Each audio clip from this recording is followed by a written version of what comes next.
morning. Welcome to Friday. Hello. Welcome to our Friday live stream where we all get together and somebody said sharing some coven lovin'. Sharing that coven lovin'. So I hope you guys had a really good week. Today we are doing a juicy reading, hopefully.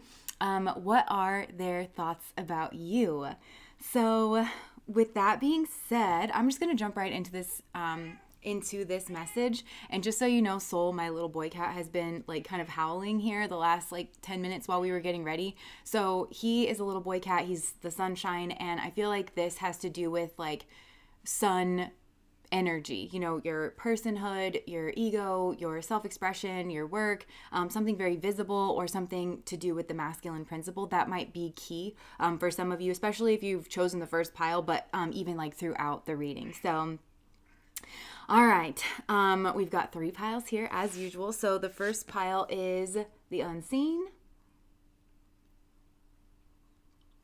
The second pile we have is the empty room. And the third pile we have is the castle. So I'm going to hold these all up. We've got pile 1, pile 2, pile 3. Move my finger there. And of course, you can be drawn into more than one pile. And sometimes the way that you get drawn into the piles can tell you a lot about your situation or this person and how they're thinking and feeling about you. For instance, if you're drawn into a pile and it's not really your energy, but then the next 2 piles actually both reflect your energy, that kind of tells you like maybe you think it's one thing, but then it's actually another thing.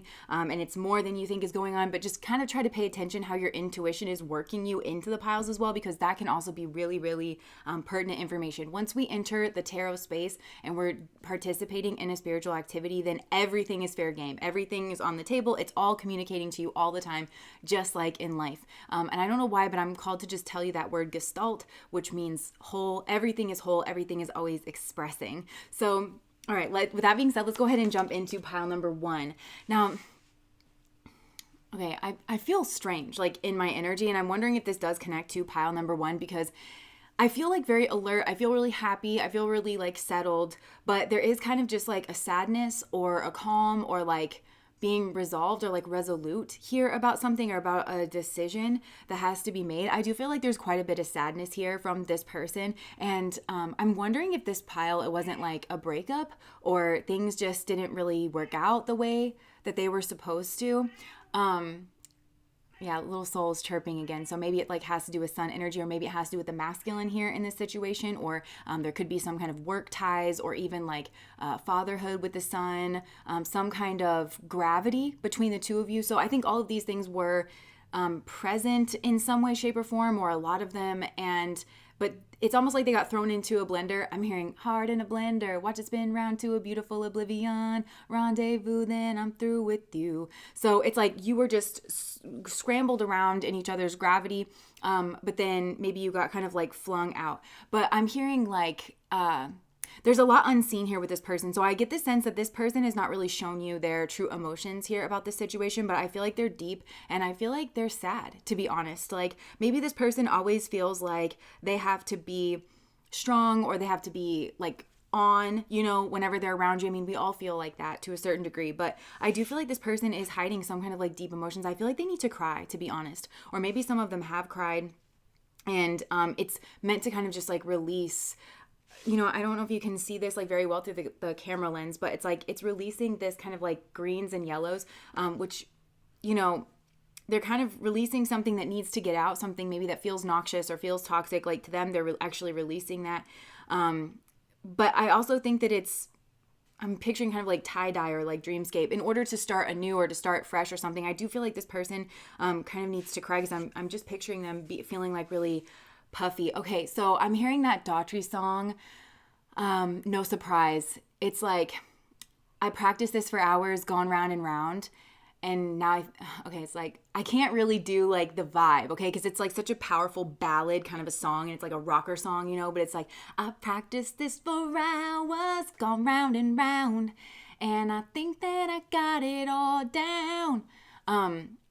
yeah, it's like not wrapping this in ribbons, shouldn't have to give a reason why. It's no surprise I won't be here tomorrow. I can't believe that I stayed through today.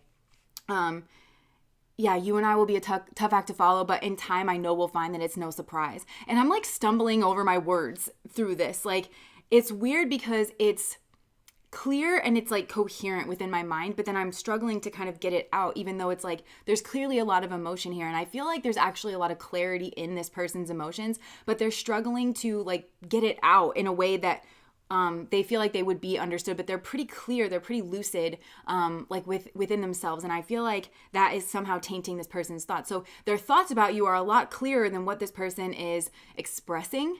And yeah, because I feel like this person's stance on it doesn't necessarily make sense to you. I think maybe for you, like it's the blender thing where you were like, I don't know, something happened and we were in a blender and then all of a sudden, you know, we ended up like on the opposite sides of the room. I feel like that was actually more your energy that I was picking up on. Yeah, Spirit is saying context is really important, that it's like from this person's perspective and from your perspective, this is like an entirely different event. Like it's much more clear and it's much more lucid here within this person. Like I said, I think like there's a lucidity in this person's emotions, but then when it goes to like try to come out, this person can't really express it. So if this person has tried to explain certain things to you, or if you're wondering why they're not, it could be because they're sad and because they do have like very potent emotions. And like I was saying, I think this person needs to cry. And the first thing that's going to come out is like the more noxious kind of emotions. Not that this person is noxious or anything, but it's just, you know, those things that like when they get pent up inside of you, it could just like come all out. Like it's those that need to come out first. And so I think this person doesn't want that to come out all over you kind of a thing. So that could also be what's going on. But like I said, this person is very lucid within their own thoughts. But I think there's something weird going on here that I can't quite describe, where I'm kind of oscillating back and forth in my mind between these two songs of Daughtry, No Surprise, like I was saying, which again, it's that rocker ballad. It's like, you know, there's some oomph behind like the emotions there. And he says in that song, it's like, if I could see the future and how this plays out, I bet it's better than where we are now. Like, yeah, it's like, there's a reservation about this. I think this person feels disrespected. And I don't think you talked about it. Or if you did talk about it, I don't think that you talked about it in a way that was like clear to you, or it could have already been that this person was feeling unsafe for whatever reason. I don't know. There's different scenarios that are coming through. Just the communication is like really just garbled, you know, here. I don't know why. I don't know why. I think it's because it's different reasons for every single situation that I'm picking up on here, but there's something where it all just kind of like got mixed up here in this person. They don't feel like they can express themselves clearly, but they have kind of made a reservation for like, it's no surprise. I can't believe that I stuck around here. Like I wasn't really being treated correctly, or something like that. Maybe for some of you, this is your energy. But like I said, I'm oscillating back and forth between that No Surprise from Daughtry and that song, it's a Taylor Swift song. It's an old song, and it's from the album Red.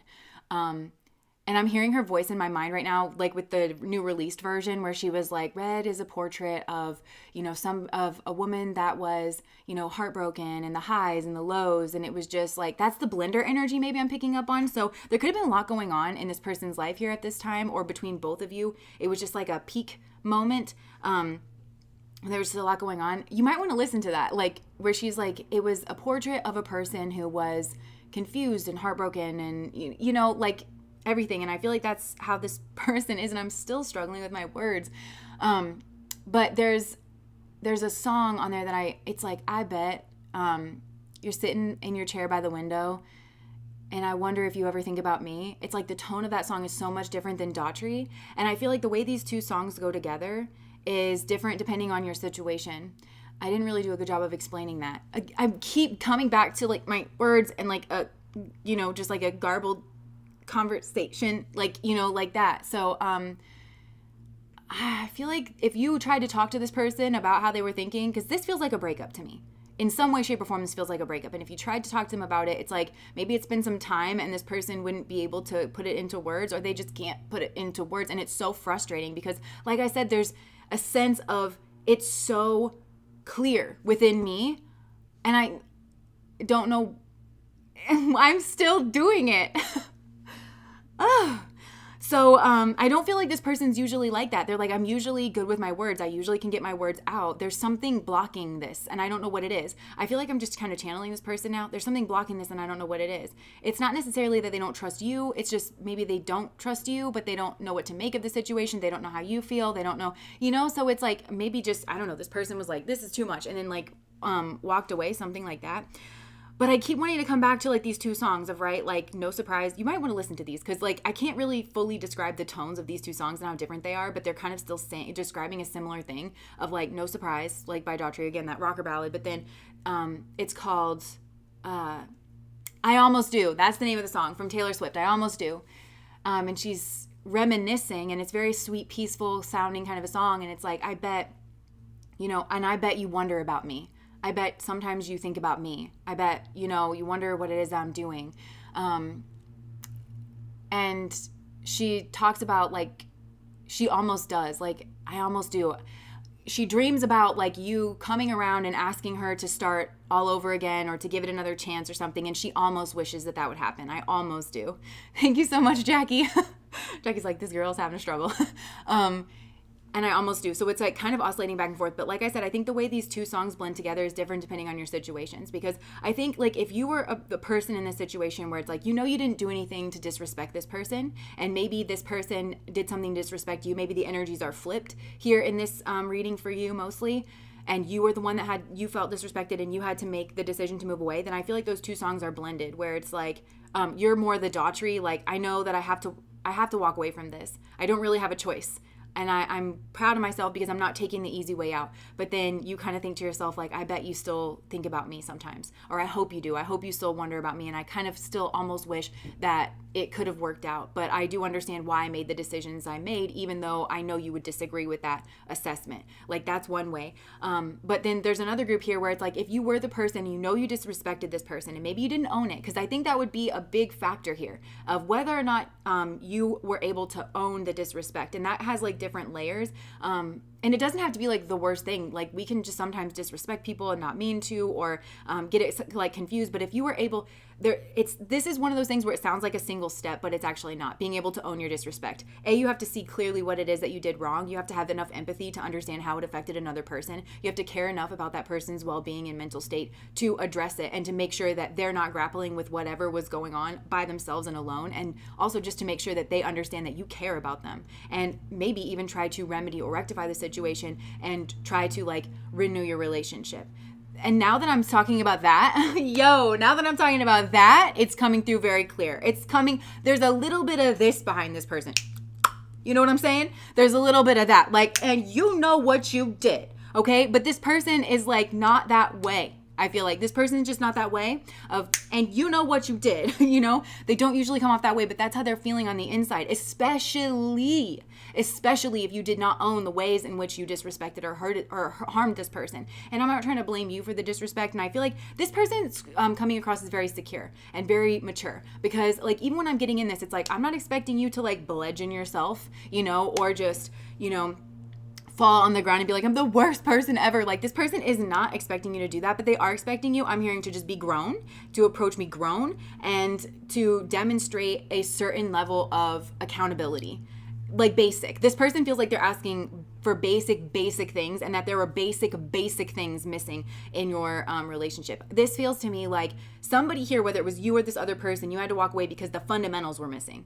There was something here that you knew if you overlooked it, that you would be overlooking structure, foundation, and it's going to lead you to like some kind of world of hurt. And that's where I keep coming back to that Daughtry song of like, I know that we'll find this is no surprise. And if I could see the future and how this is, yes, it's going to hurt now. We got to rip the Band-Aid off. If I could see the future, like, I know it's going to be worth it. I'm so sorry if you guys can hear the mowers in the background. Like, that's also kicked up. I also feel like this person just had a lot going on. There was a lot of distractions. I'm hearing life. That's that blender energy, I think, for a lot of these people. And their heart was in a blender. I do feel like this person was heartbroken, and this feels like it does have something to do with you, but it feels like it has to do with life. It feels like it has to do with like a culture. I'm just picturing this person's heart is like battered and bruised and just black and blue. And I'm hearing nobody really took the time for me. Like, that's what I'm hearing. Just nobody ever really took the time for me. And I'm also hearing like, I was really just looking for somebody to take the time for me. This feels so sad to me because it feels very, very basic. It feels very, very elementary. Like I really was just looking for someone to show up for me, to not play a power game with me, to not like have a strategy with me, and just to lead with their heart and to tell me like in an unadulterated fashion, like how they feel. And I'm also hearing, like, I'm from Missouri. It's the show me state. And it's like, I just wanted someone to show me like their actions. I don't want to hear this and like have it not backed up by your, I'm hearing like you've been running your mouth and it'll match your actions, and I ain't throwing shade, I'm just saying. These FABs, they smile in your face, but behind you it ain't well wishes. This person has dealt with this. I don't know if they feel like this was coming from you, but this person has people around them that smile in their face, but stab them in their back. They smile in their face and they act like they're sweet and they act like they get along with this person, but then they just disrespect them.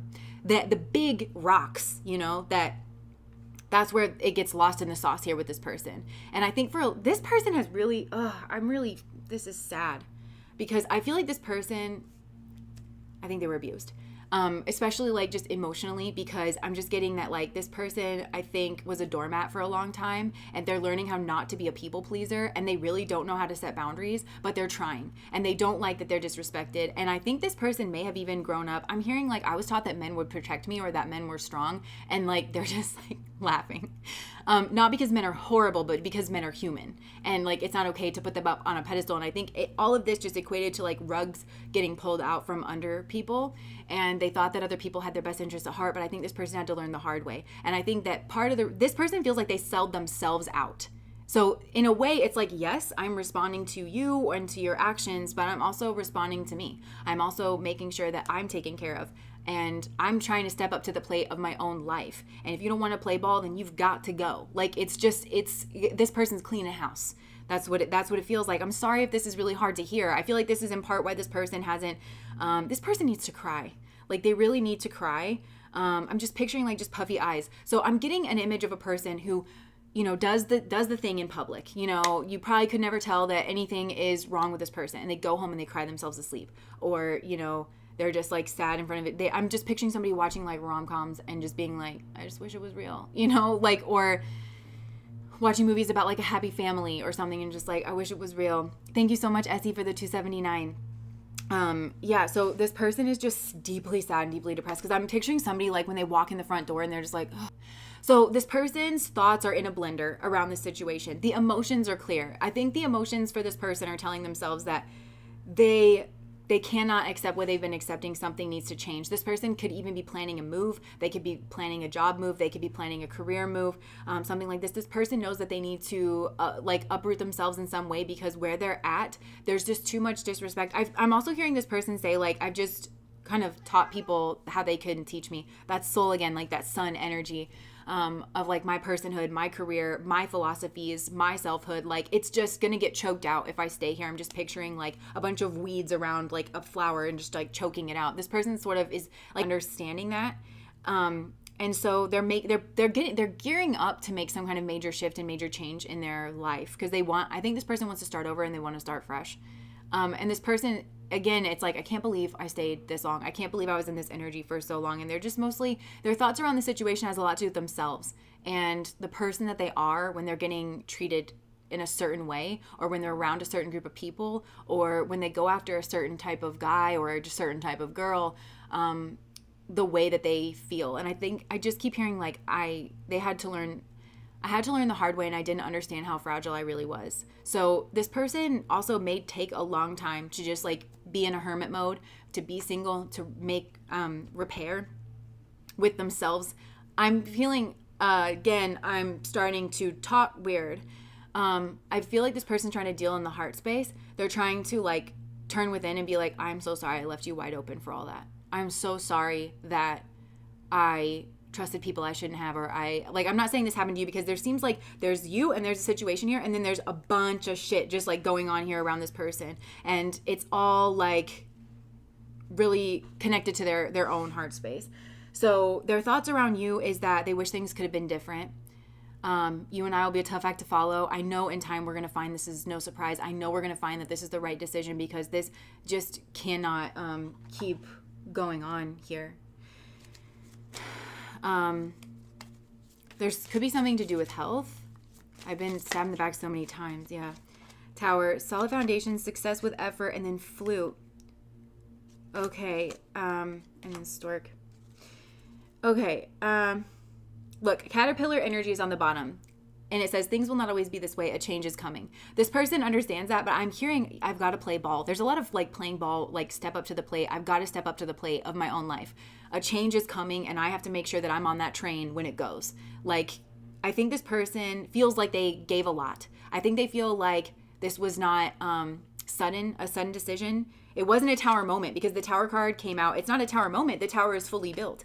Like, and tower energy is something that's like a structure that's been built up almost like a citadel in my mind, like for so long, and it's been standing for so long. A solid foundation, success with effort. I think this person feels like they bought into a lie that, okay, well, all this is just going to be better if you put in the time, if you put in the effort. But here, this person is left holding the bag because they feel like, I put in the time, I put in the effort, I did show up that person, and you know what it made me? A doormat. You know what it got me? Disrespected. You know what it got me? Cheated on. You know what? Like, it's all these things. It's like, no, I'm hearing I'm a contender in my own life. I'm a force to be reckoned with. Come correct or don't come at all. Like, that's really this person's energy. Solid foundation, success with effort. But then this flute energy, disappointment in a friend or lover.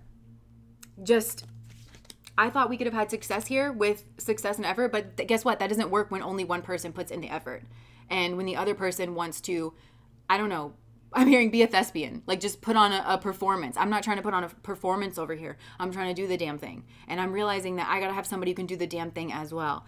So just disappointment in a friend or lover. There's this stork energy, news of a birth or a new business opportunity. So I feel like this person's looking for a rebirth, to be honest. There could be like news of a birth or something like that, or some kind of new business opportunity. Maybe they've heard this about you, that you're having a birth or you're having a new business opportunity, or maybe they're looking for that themselves. Like, again, this stork energy looks very sad to me. And also the stork is, again, it's reminding me of like a lie, because like your parents tell you that the stork comes, but really it's this like very bloody, gory process, of like what a birth is. So I feel like this person is like, it's not all sunshine and rainbows. And now I'm hearing Britney Spears, the overprotected. Say hello to the girl that I am. I don't want to be so damn protected. I need to make mistakes just to learn who I am. Like that whole song too. Oh my gosh. And now, like, if this was a love situation, I'm hearing that the song Stronger, and I'm seeing the beginning of that music video where it's just her like staring, and she's just looking at this guy who's like, and then like there's the girl that's like sexy, like draped over him, all possessive, and she's looking at the two of them, and she just goes, whatever, and then walks away. And then the song Stronger starts playing, like, I'm stronger than yesterday. Now it's nothing but my way. My loneliness ain't killing me no more. So this is like a rebirth story for this person. I'm hearing, sorry you got caught up in my origin story. I'm hearing, sorry you got caught up in my origin story. You shouldn't have.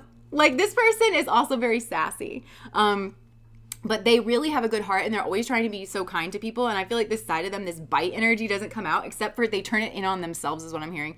Usually they just turn it in on themselves because they have a good sense of humor, and they really aren't exactly precious, like on the inside. It's like, I think this person is also starting to realize that even though they're very sensitive, like in the heart space, they really believe in love. This person believes like that you treat people the way you want to be treated, and that you do right by other people. But this person hasn't exactly turned that kindness in on themselves to ensure that they get treated in a way. Right, soul? You want to come say hi to the people? That they get treated in a way that where they feel like they're respected. And I think this person's like, something's got to give here. Something's got to give here. And so I think this person is like, oh my gosh, I'm sorry. I was making sure all these people that are horrendous, like, were being taken care of, and ain't nobody looking after you, baby. And I'm going to show up. I'm hearing like, I'm your man. Like, I'm your man. And I'm seeing this person walk in, like, I'm seeing a female walk in a suit, like, hey baby, sorry I'm late. Get your stuff. Like, like, I want you to know that it was me. I was the knight, bitch. I was the knight. I was going to fight the dragon, bitch. Me. So, yeah, like this person is really sweet. I mean, this is if this is a breakup situation, and again, I'm not trying to flare this up, but I feel like there's a bit of a reckoning going on where it's like this, I'm hearing some of y'all had a really good thing and you just couldn't handle it. Like, you just couldn't handle it. And I kind of feel like this is your spirit guides, because I feel like there's been some talks, like, let me just like step out, like after your lifetimes when you're when you're processing like whatever has gone on in your life and you're like, yeah, but, and you were blaming it like, well, you know, they got to have this person as a partner, and they got to have this person as a kid, and they got to have like that person. So of course their life turned out wonderful. And your spirit guides were like, okay. And then they put this person in your life, and I feel like you had a lot here and it freaked you out and you fumbled. Like, that's what I'm getting, is like you fumbled it. Well, why did you fumble it? And so this is meant to be your origin story, where now you start to look at yourself and you start to question, like, why couldn't I treat this person with decency, kindness, and respect? And just make sure, like, the basics. I'm talking, and I also feel like I think what happened is like getting caught up with this human being. A lot of people, whatever their respective roles are, they're like, I'm going to be the perfect boyfriend. I'm going to be the best man, the best lady, the best whatever. And they just forget to be a decent person. You know, I'm going to be the strong father that they can look up to. I'm seeing also, because for some of you, this is like parent-child dynamics. I just saw a movie the other day. I can't remember what it was, but it was like, some guy was like, I know what it feels like to look at my father and to not respect him. And I don't want that for my kid. Oh, it was on the morning show. He was like, I know what it is to look at my father and not respect him. And I don't want that for my child. So yeah, I'm going to like take responsibility. I'm going to do like, so it's like getting focused on being the best parent or like the best boyfriend or the best girlfriend, instead of just, I want to treat you like a good person treats another good person. And I'm going to make sure those are the basics. Those are the fundamentals. We can grow into whatever we're supposed to be to each other later. But these are just the basics. And I'm going to hit the basics. People miss the basics with this person. I also think that people in their mind, they build up what this person needs. They're like, oh my gosh, you're so amazing. You're so lovely. You're so wonderful. And you deserve all these things. And it's like, the person who's going to get this person will be a decent human being. Period. I think that it would shock you to know like how many people get lost in the sauce with this person and end up treating them badly or playing power games or like trying to come off like a certain way, and they just end up hurting this person and themselves and everyone else and just making a big mess of it.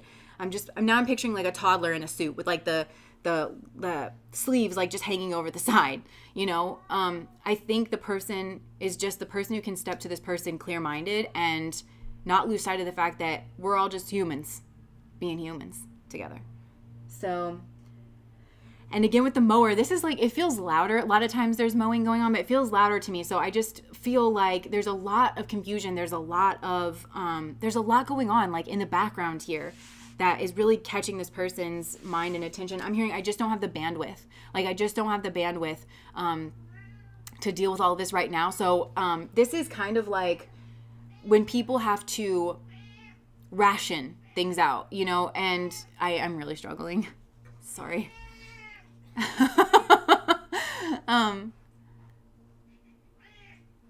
Yeah. So I just feel like this person is like, I just don't have the bandwidth. Like, I need help. Like even just with that, where it's like, I really can't concentrate. Like, can you just, you know, this person is having to make some decisions where it's like, if they were in a different time in their life, I think they maybe could have devoted some more time to this, but because of everything that they have going on, it's like, they just have to cut things out. So their thoughts about you is that they're sad. They thought that it was something different. I'm hearing high hopes. They had really high hopes for this. They were very disappointed. They felt like y'all could have built something together, regardless of what this situation was. They felt like if everybody was doing their due diligence and putting in the effort and trying to be a good person, that y'all could have worked this out. I think they spent some time mulling this over, because again, it's like, I practiced this for hours going round and round. I think, but this is the person where in their mind, I think they would have had to, there's something here about roles that is central to your journey, and I think their journey as well, of like, what do I owe other people because of the role that I play? But really, it's all just teaching both of you to get down to like being a person and getting your system online and learning to trust that God made you perfect and God gave you the system and you're meant to be in the Tao. You're meant to be like in the flow. And I think that I'm just seeing you both kind of just catching on like roles or these like ideas, these fictitious ideas. I want to get to know you is what I'm hearing. This person's a real one.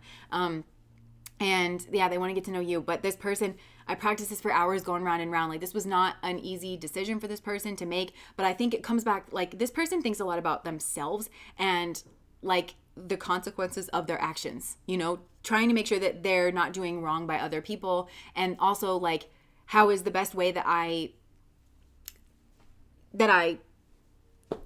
meet this situation to where everybody is respected. And I think that's it, is like there's always this kind of conundrum with this person where it's like they put so much time and effort into thinking about how you should be treated and how other people should be treated, and literally everybody's like, I F this girl at a party, and like, and I had every right to do it too, like, and this person's like, okay, so that might, I'm hearing you don't want to get caught on a technicality with this person.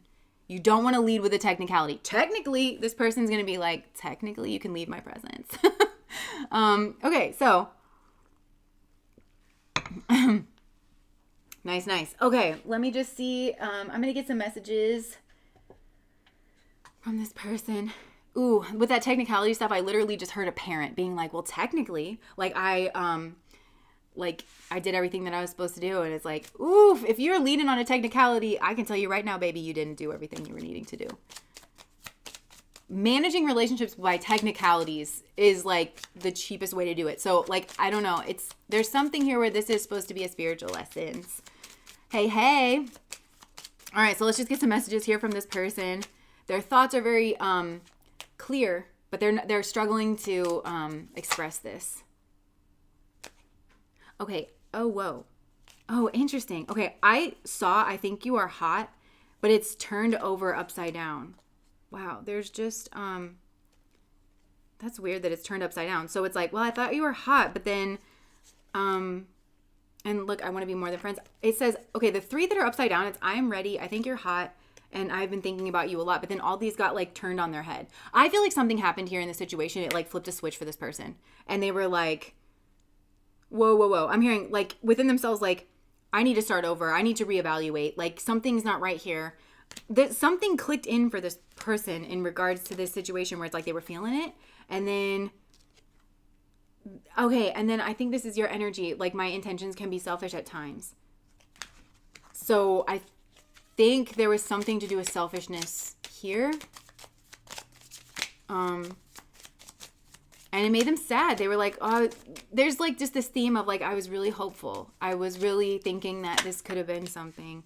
I want you, but I shouldn't. You're on my mind the most. I'm not sure what I'm feeling and I'm still healing. That's this person's energy, like for sure. They've thought a lot about the situation, but again, this is a person who thinks about their life situations back to themselves. Who do I want to be? How do I want to show up? What family do I want to build?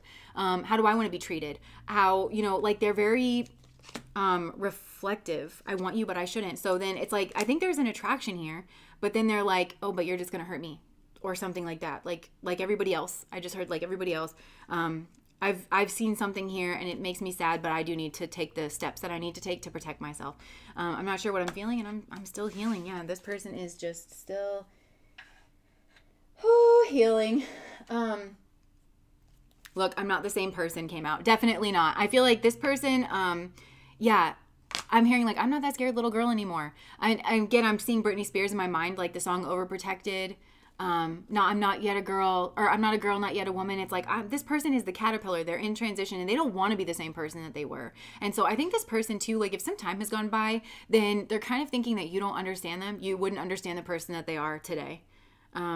Look, I'm afraid of getting serious. I was hurt before. We need to let each other go.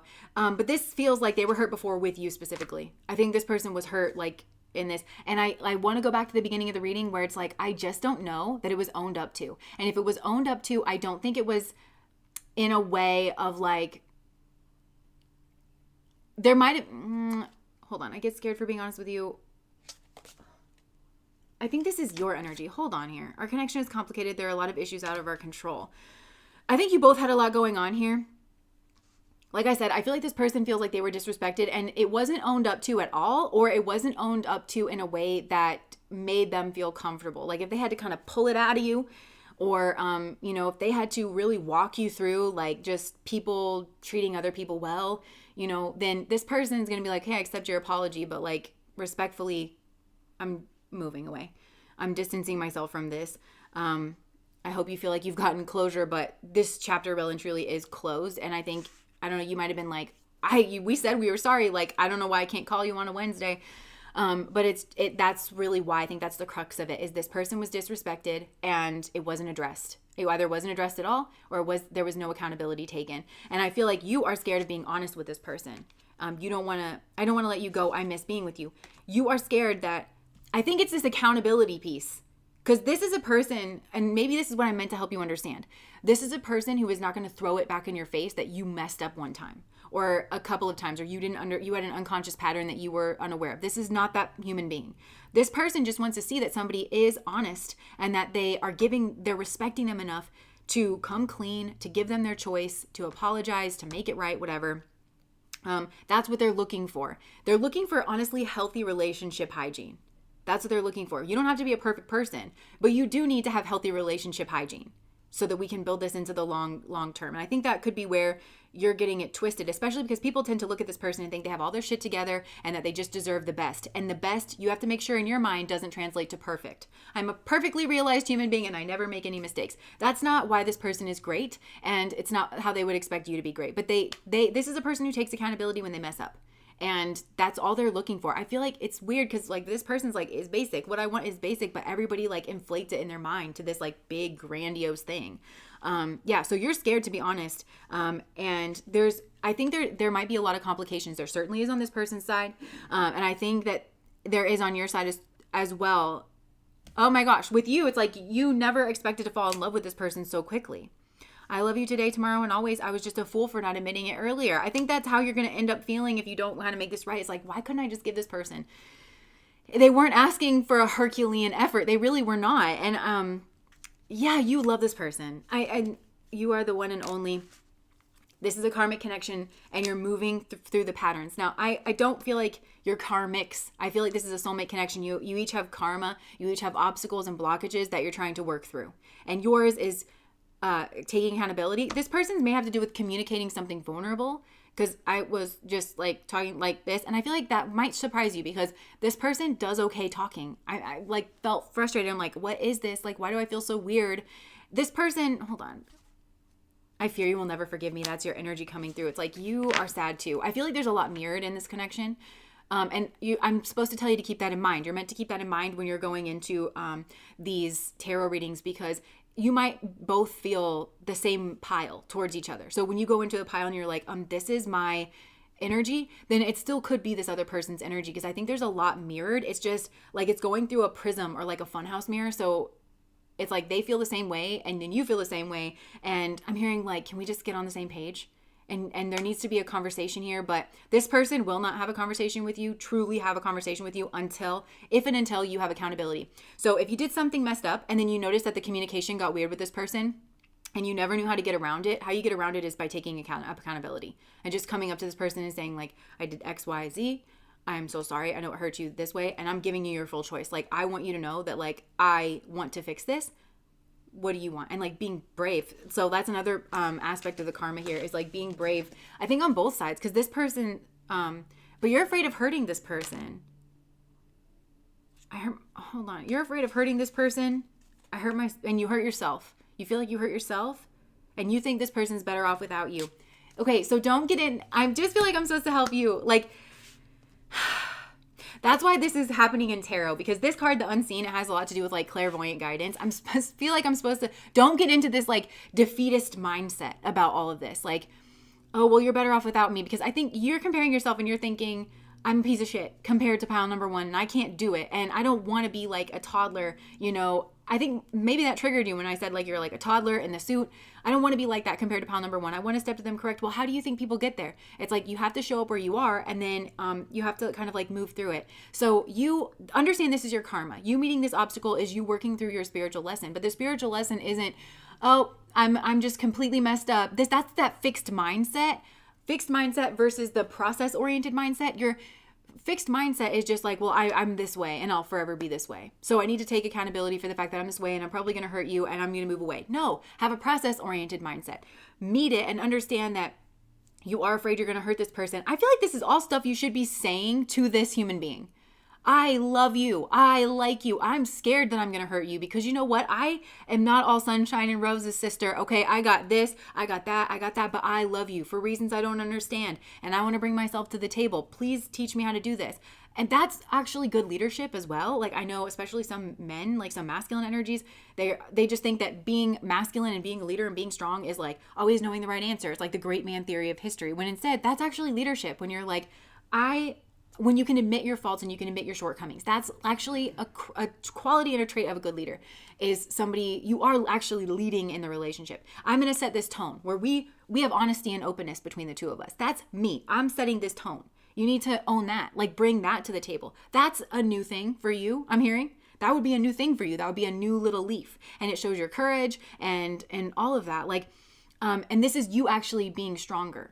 But I feel like you need to understand that in your mind. So meet this karma is what I'm trying to encourage you to do. Actually meet this karma. Don't just see it and then turn tail and run away. Actually meet it. Practice your relationship skills. Having this like open, honest, vulnerable conversation. Maybe take like we've done like conscious communication classes between the two of us where I feel like I'm a good communicator. I feel like Alex is a good communicator, but sometimes talking about like these emotional things, it's like, okay, well, how can I say this in a way that is like, I'm making sure that I'm saying it to where I'm understood, and how do we create the container together? Like, it's not a shameful thing to like just say, I prioritize you in our relationship so much that it's like, I want to get this part of it right. Communication is like such a big thing. That's what I feel like you are kind of working on here. And now I feel like both of you are kind of like in your respective corners, and you are just like, both of you are kind of just like tending your wounds alone. And I'm hearing here I go again on my own, going down the only road I've ever known, so it's like both of you are just like, I'm forever a loner. I'm forever having to be strong on my own. But that's not the lesson here. And I'm seeing that, I'm seeing the scene in Chasing Liberty with Mandy Moore, and there's kind of this running theme between her and that love interest of like making the big gesture, like he brings it up first. Like in his family, his mom always wanted his dad, who was this like agent, and he was always in dangerous situations, she always wanted him to make the big gesture, and so it was kind of this running theme like in their relationship of like, here I am, I'm making the big gesture. That's what I feel like is kind of going on here. But there's a scene at the end, like after she's gone through a bunch of tumultuous shit, and she's talking to her dad, and she was like, well, you were right, the world is not a safe place, like I guess I learned that lesson. And her dad goes, I didn't want you to learn that lesson. It's like the world is not a safe place all the time, but I want you to know that you can handle it. You're a match. Like I'm hearing Britney Spears, like, I'm not a girl, I'm not yet a woman, I'm overprotected, like I need to make mistakes, I need to live life to know who I am, and I need to be trusted to do that. It's like, it's just, I just feel like it's making the gesture.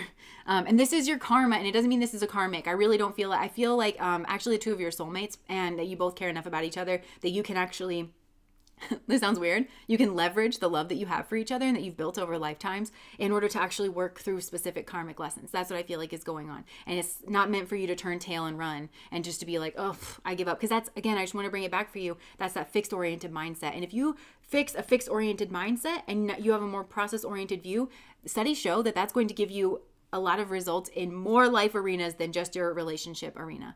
It's not riff-raff street rat, like I was born into this and now this is just who I am forever and for always. And I think that might be something that this person has to teach you as well. So that's pile number one.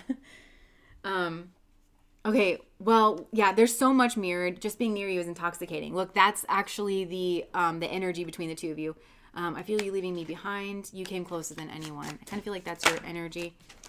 I love you unconditionally. Look, I knew there was some kind of like hidden truth. It's like once we get past all of this emotional stuff that's hard to talk about, like there is real love here. I'm starting to understand our connection. Finding out the truth crushed me. We will be together again. And I feel like this is just like, even if we need to, regroup and restart, we will be together again, in this life or in others. This is a very strong connection. You both do love each other very much. The thing is, you need to make sure that that translates into some kind of pragmatic action. I feel like it's about doing. Like, again, I keep coming back to like the show me state. It's about doing. Love is a verb. Love is a verb. Love is a feeling, but love is a verb. Okay. So we both disrespected each other. Yeah. And like with this, it's like you might not even have meant to, but it's like you need to have that conversation of like, well, I thought you were with someone else, so I moved on with my life. I didn't realize you saw that, and then you thought I was trying to play some weird game with you, or it could be even like these things like that, but you have to be able to start the conversation, a real, honest, vulnerable conversation, Okay. Nice. All right. So pile number two. What are this person's thoughts about you? Maybe this person is a bit rhymey. So this is the empty room. So I just heard pregnant with possibility. This person, hold on, I'm getting something. I'm just not sure what it is. Okay. Interesting. It is kind of piggybacking off of some of the themes from pile number 1, but I'm going to go with it because I think it's going to lead to a different place. Notice like this almost looks like a lens to me, like looking through the lens of your eye or looking through a camera lens, but then it has like all these boxes of the room, which is reminding me of the categories. So it's like when this person is looking out and seeing you, they see the world through these kind of categories. And we talk about this all the time. Our brains love to do this because it's a calorie saving function. It wants to like know what category to stick people and situations and events into. And then once it can stick it into a category, then it can just relate to the category. So I feel like this person is, struggling to put you in a category, first of all, which I feel like is actually nice, and it's a compliment, and it feels like you're on the precipice of something and that there's so much potential here. But then also I'm getting like the feeling of just not wanting to like disturb it or like stage fright or something here like that. So I'm actually going to pull some more cards here with this. Oh, the Hangman is at the bottom. Okay, I'm also hearing pregnant pause. I don't know if somebody here is pregnant or maybe this person thinks about having a family with you or something like that, but because I heard pregnant with possibility, but then I also heard pregnant pause. So it's like, there's like that moment, you know, of maybe you're not talking, maybe things are stagnant. And there, I feel like spiritually speaking, it's because both of you are actually being quarantined is what I'm hearing. So I don't know if this happened over like 2020 or something like that. But you're doing some healing work and you're trying to get a different perspective on life beyond these categories, I'm hearing, because you both could have been trying to put each other in a category, or you put each other in the wrong category or something like that. So Spirit has actually kind of instituted a timeout here in this connection. It's very divinely guided here with this Hangman energy. But this person is feeling left out in the cold because they wanted some kind of quick results here in this situation and they didn't get it. So the very fact that there is silence between the two of you, and it's like there was so much possibility, and then now all of a sudden there's like silence. So you could have gone out on a date and then nothing, like you're not texting, or I don't know, it could fit a lot of situations here that I'm getting. But yeah, so this person is wondering if they've been left out in the cold because they're really, really attracted to you and they just think that you are the bee's knees and yeah, that you're everything, but they wanted some kind of quick results here. I feel like this person thinks a lot about you here to do with their work, but it's like they're feeling sad and they're feeling like there's been a loss here and they're grieving and they're feeling shame. And this person kind of wants to run in. They might even want to fight. I feel like this person may want to have words with you over something, but it's because they're hurt and it's because they're confused. And this person kind of going back to pile number 1 a little bit, where it's like, I don't feel like they have the maybe like emotional skills to process their emotions, to formulate, to like get down to the bottom of like, why am I feeling this way? Why am I confused? Instead, I think this person just feels rejected. That's what I'm getting. It's like, because of this, I think this person just feels rejected and they feel sad and they feel full of shame and they have like a lot of fears, a lot of insecurities, and they're worried about like maybe you, I don't know. There's a lot of fears that are coming up here in this situation. So this person is like kind of hanging in this unknown space between the two of you. I'm just picturing there's like a lot of question marks now that are just like floating all around this empty room. Like, well, I don't know. Like this person struggles with feelings. That's what this is all about here for this person. They're like, I feel like this person, I'm supposed to come towards this person. But it could have kind of piggybacked off of the situation in pile number 1 where like they didn't come through correct and they didn't take accountability for something. And they need to do that before this can actually move forward in a healthy way. And this person may not understand that. Because I feel like this person, to be honest, I'm not trying to shade anybody, but I feel like this person does not have like the relationship skills or the communication skills or like the emotional skills. And a lot of men don't, because our society tells men that they don't need to learn how to use their emotional system that they have naturally as a human being. They encourage them to just be like ignorant in that way of their life. And this person, I'm just getting like, that's what they're struggling with. This person's struggling with having this like emotional experience because this person is very drawn to you. And they might want to clear the air about something, but it's like they also want to feel strong, or they want to, I'm hearing like their pride is a big factor here for them. So that, I think if this person, I feel like you might not have heard from this person, but it's like if you did, if they came at you strong, like with some words, some fighting words or something like that, it's because this person is not knowing how to process through. They actually feel very tender. They feel very raw and they feel very vulnerable. They could feel like they have done something wrong. But again, this person then equates taking responsibility with weakness. So they're not acting right, but they're not understanding that about themselves, that the way they're approaching this situation actually is having a lot to do with the way that you're responding. They're really not getting that they could change their approach. Really, this person's being asked to soften, and they do feel soft. They feel raw, is what I'm getting. They just feel raw. They feel heartbroken here in this situation, because I feel like this person felt like things were going somewhere with you, and they were willing to kind of put in the work and the effort that, this is their happy family. You were their empress. There was some kind of romantic situation here, but I do feel like with the Knight of Cups, there's secrets here about some kind of party, or I'm hearing house party, or the Knight of Cups for me is Vishaka energy. Now, Vishaka is somebody who has these grandiose kind of dreams, especially about living in a big house and making it and having that perfect life, right? But there can be some kind of sexual indiscretion here in the background that I feel just hangs in the air between the two of you that you may well know about, and then this person hasn't taken accountability for it. Maybe this played out with you where it's they came at you in an inappropriate manner or something like that. I don't know. So this person is really wanting to bridge the gap here, but they have to go back to the past in order to do it. And this person needs mentorship. That's what they need. This person needs some kind of guidance because they're all stirred up. So this person's thoughts are not at all clear.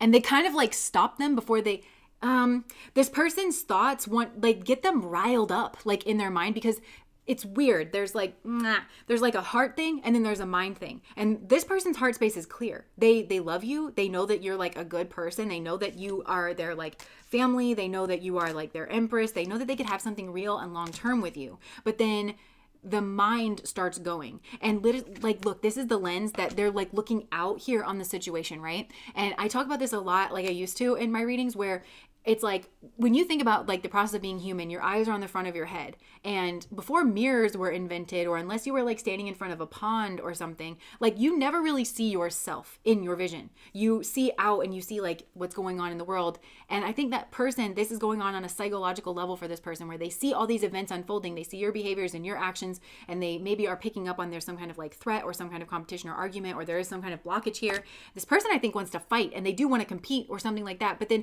they're not factoring in themselves. And I think this comes back to accountability. I feel like accountability is a central theme here, and being able to understand I am impacting this situation, me, how I'm approaching, how I am handling myself.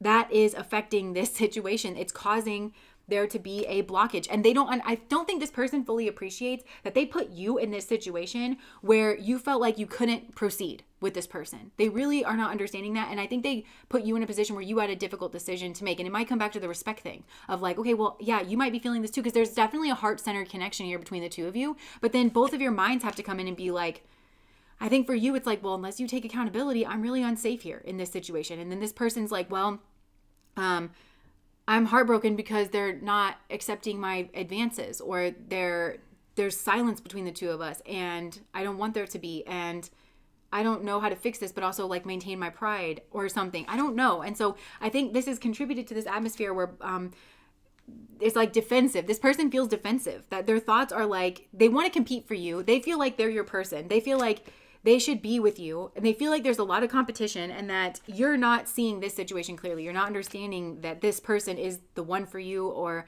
something here like that. And this person is just feeling really threatened. They're feeling really threatened. Maybe they think a lot about a group of friends, or partying. They think a lot about what you're doing in your extracurricular activities, and they're wondering if it's going to upturn their destiny or something like that here with you. This person is very confused, and this all comes down to communication again. This is definitely a bit different, the energy that's coming through here, because this to me feels like a very masculine perspective of I'm having all of these emotions and I don't know how to be soft and how to deal in the heart space. So instead, this person's mind is actually becoming an enemy. It's becoming a blockage. And I think they're probably blaming you for a lot of things. And they're feeling they see you as very beautiful and very strong and very stable and very connected. They have so much love for you.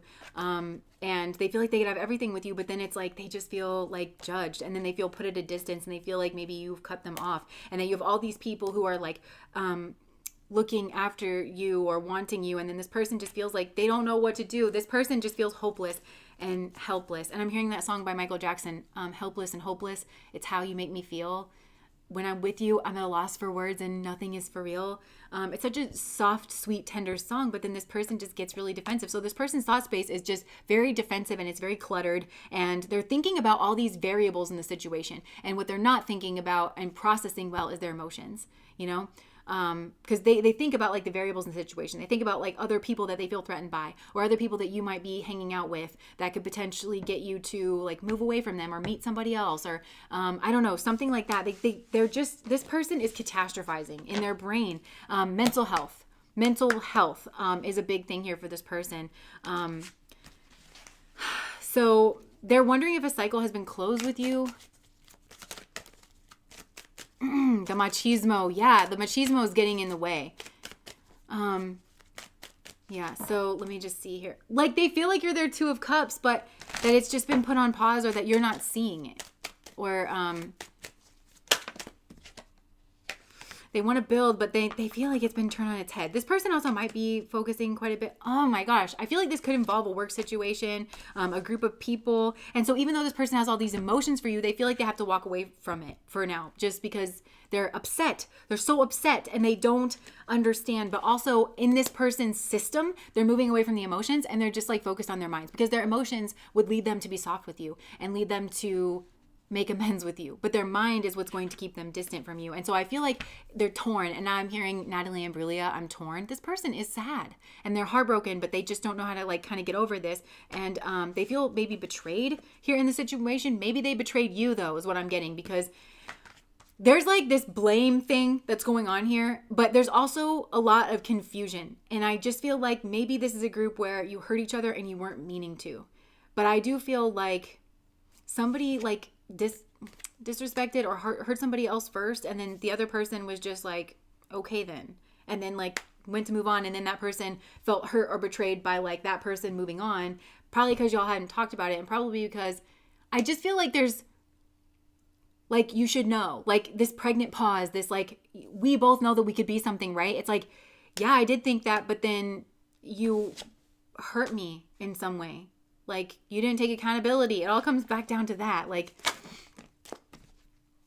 yeah, stop thinking about the emotions and feel them. That's what I'm getting at. It's like the mind is an obstacle here, because the emotions, like the pure intelligence of emotions, you know, there's neurons in your heart space. Like, there is an intelligence to the heart's energy and to emotions it operates all on its own. So it's like, just follow that. But this person is just getting in the way, because I think it's because primarily their pride is a factor. That's really what is introducing like the mind into it, and what's like causing more and more confusion. This person feels like there's somebody scheming around here as well, and they're trying to find their balance in the situation. This person is planning on coming back though. This person is planning on coming back, but I feel like, again, that keyword is planning. They're planning on coming back in order to offer you some kind of a new beginning, but it's like once they feel like they're on some kind of stabler ground, maybe they feel like they want to be able to offer you, look, we've got two aces here. They want to offer you the love, but maybe they feel like they need to offer you something more materially. So this person, it's like they're misunderstanding. They're like, well, maybe I wasn't good enough for her. Maybe I didn't have enough money for her or something like that. I don't know. I just feel like this person is confused, but they watch you, they keep an eye on you, and they're trying to build themselves up. And but then I think this person potentially has gotten themselves in a groove or gotten themselves in a rut, or that's the potential, because Spirit is saying this is all about connecting with the heart space. That's what this is. This is a lesson about connecting with the heart space, trusting that to move forward. And if this person, they don't understand that by connecting with their mind, it actually connects them with the path that leads them away from you. And they're going to, they're gonna want to come back and then probably not be able to, and it's going to cause like quite a bit of anxiety. But I think in the meantime, this person has pitched you into a crisis and caused you a bunch of anxiety here as well. And now you're in your mind. Now everybody's in their mind about this situation here. And I think it could have potentially led to karmic relationships, like for this person, maybe even potentially for you, because it's like the two of you should be together. If you're following your hearts, like that's just really what I'm getting. And it's a wish fulfillment here for both of you, and you both want to work on this in this situation.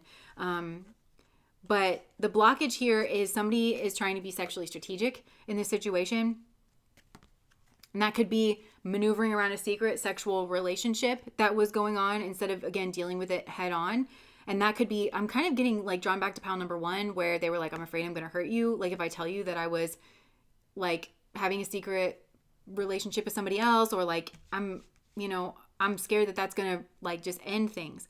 But it's the truth, right? And so it's tainting things.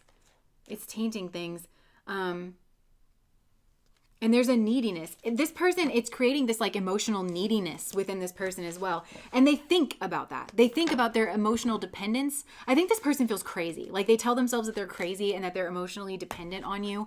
When in reality, it's like this person just, I don't know what they need. They need to be the King of Pentacles. And the King of Pentacles for me is somebody who's like very diligent. They work hard. They do things above board. And sometimes they can trust the wrong people. And I feel like this person may have trusted the wrong people. But you know what? It's like they're trusting the wrong part of themselves, because they think they're protecting themselves, but in reality, they're just protecting their pride. And that protecting their pride means they're not protecting you, and they're not protecting their heart, and they're not, moving towards this relationship. It actually is leading them away from it. And I feel that feels very karmic to me. Yeah. Cause this person, this person just thinks that they need to work. That's the thing. They're not, it's like they understand that they have this problem in the heart space and in your relationship with you, but then they don't want to deal with that directly because they're so vulnerable around you. This person really does have like a lot of feelings for you, a lot of emotions, but they don't feel good enough. And I feel like this person, maybe they're having money problems. Maybe they feel like, well, I'm their best person, but I'm having money problems. Or like, I think this person feels like there's a problem on the physical, and that's why you're not accepting them. I think in reality, there's a problem with this person not taking accountability. And then that one thing of them not being able to own it, because they, that is why because they're not accounting for their own behavior. They're looking out and they're saying it's for all these other reasons. It's because I'm not this. It's because I'm not that. It's because you did something that you didn't take accountability for. And like, that's really it. And because they're not seeing through the lens of truth, because they're not seeing the way that their behavior affected the situation, then it's just a mess. That's what I feel like. It's just a mess. And they're defensive where they should be taking responsibility.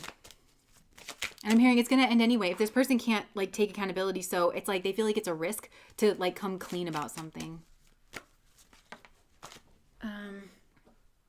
Yeah, they're just very defensive about having some kind of bright new day and about you seeing them clearly, because this person has a lot of shame about their past, about a past something sexual experience. So I don't know if this person like got somebody pregnant or has a child, or maybe it's like not even that. It just could be that they liked you and they were trying to pursue you, and then they just got like derailed by something. They feel like it was stupid and that it was crazy. But I'm also hearing you say, but did you stop it after the one incident, or was it continued? Like there's a lot of questions here, like,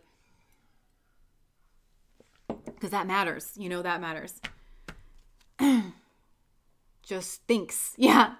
This person just thinks when it's, you know what? And like, they think when thinking is not appropriate. Like I always say, like, life is about getting the right energy in the right categories at the right time. A lot of times when people talk about things, it's like, oh, well, is it, should it be this thing or should it be that thing? And it's like, that's to me the wrong perspective. It's the wrong approach.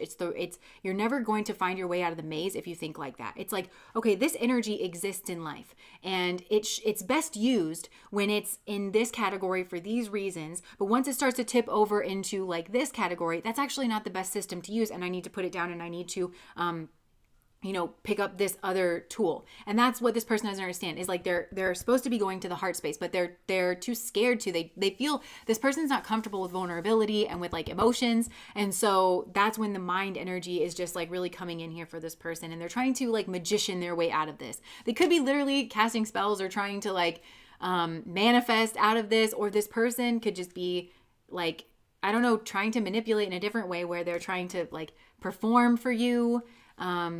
And they can't win that way. Spirit is just saying they can't win that way. So let me get some messages from this person.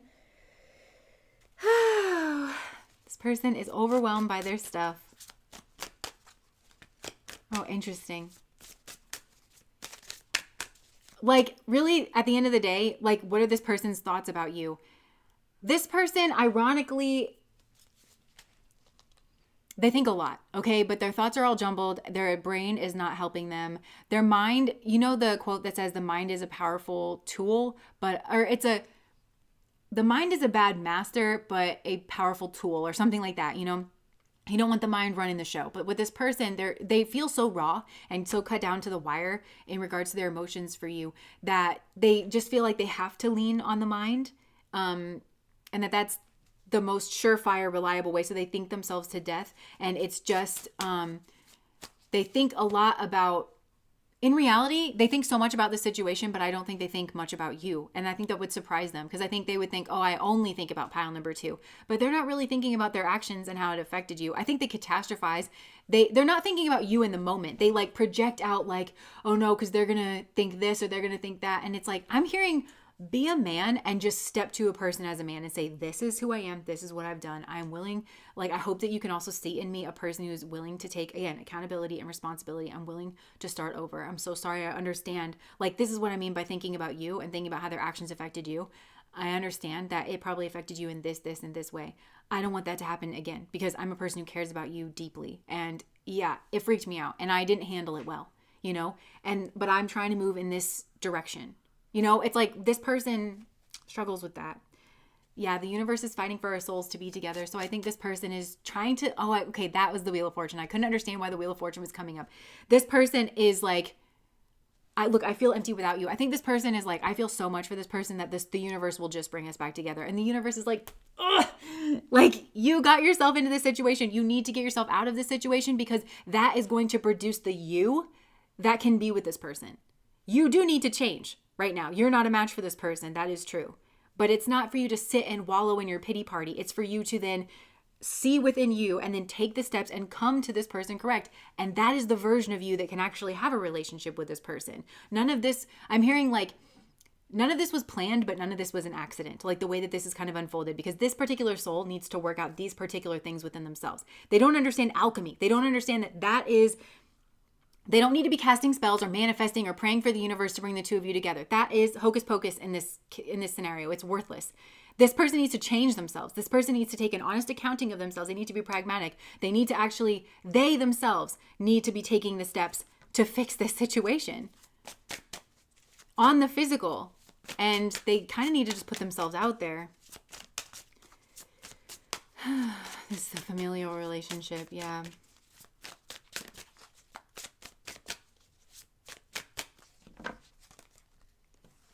Oh, thank you. Look, okay. This person is funny. Sometimes this happens in the readings. I know I was wrong by not talking to you. Would you be open to talking now? I feel like I just put that out into the atmosphere and this person was like, oh, like it just clicked into place for this person, you know? And I think about this with karma sometimes. Like we think karma's this big bad daddy, you know, and we really just have to get in there and like wrestle with it. But sometimes when you just have a new perspective, you're like, oh, you know, like the root of the word to sin in like the original Greek or Hebrew, I can't remember which one. It just means to error, like just a whoopsie, you know? And it's like sometimes when you just see from a different lens, it's like work smarter, not harder. It's not like, oh, I have to overcome this like huge mountain. It's really just like, oh, I just needed to like tell him, like back up and reapproach. I just read, you tell him, Jess. So I literally just kind of said this in this reading, in this psychic space. And then they literally just came through like, I know I was wrong for not talking to you. Would you be open to talking now? So maybe this person, would want to talk to you now. I wish you would knock on my door. I just feel like this person, I'm hearing hoping and wishing and hoping and you know, that song, it's like, they just hope that you're just going to show up back on their door and that they're going to have the ability to like make this right with you. This person, I feel for them. They've thought themselves to death, this poor person. Just tied themselves in a knot with their brain. Pile number 1 is definitely your energy towards this person. Yeah. They wish that because they blocked me. Oh. We do it so we can tell our secrets to the chat room. Only so many words. Should you reach out to them? I think that's a you question, you know, because again, like I can feel the karma in this situation. And, you know, it's like, just let me say this. Do what in your heart feels right for you to do. Follow your heart and be prepared for this person's answer. Because if there has been water under the bridge here, like, you know, you just might have to work this out. You know what I'm saying? Like, don't try to avoid consequence. I feel like that's like what I want to just say to this person. It's like, stop trying to avoid the consequences of your actions. And also, this person's punishing themselves a lot, you know, and I'm not saying like that you don't need your justice in this situation and that you can't just be like, I really actually do need you to explain this to me so that I can feel comfortable trusting you, because I think the trust might need to be rebuilt here. It's like kind of sad because even though this person feels a lot for you, the trust might not be ground level. You might be starting like, you know, and they kind of know that, but this is just not the way by trying to like sidestep. I think this person's just hoping, this is like very avoidant approach. Like they're just hoping that this is going to go away. Maybe they're hoping that if they hold their breath in the pause, that you're going to forget that that you're going to assume that they've changed, you know, and they won't have to account for their actions so much, or that they don't have to deal with the fact that they probably did something to knock your trust. Yikes. Okay, see how I'm like, I went to grab these messages and then like got off on all these tangents. I feel like this person, I'm literally seeing someone just wringing their hands. Like, what do I say? And I'm literally seeing the Chasing Liberty movie again. So some of you might want to watch that. It's a good one. It's a good one. It's a rom-com. Alex is laughing because I have like 10 movies that I just kind of cycle through because I know how they end and I have anxiety. So it's like good and I know all the bad parts and I just fast forward through them, and that's one of them, Chasing Liberty. But there's a point where they're like sitting at the campsite and she's tired of living her life in theory. So she's going to go talk to Gus, who just talked to her, you know, and he's like, no, don't do that. And she's like, well, why not? And she's like trying to get him to basically say like, because I like you. Okay. And I am trying to show up for you, because she's like, I'm not wasting my time here anymore. And then he finally just gives in and he's like, okay, because I don't want to see you with Gus. I don't want to see you with anybody else because I'm jealous as hell because I like you, you know? And she's like, see, was that so hard? You know, like, why can't you ever just say what you really feel? That's what she says. Why can't you ever just say what you really feel? And that's really the crux of this whole issue. Why can't you just say what you feel? Don't tell me all this weird pride stuff. Don't tell me all this weird bullshit about like, you've been working a lot and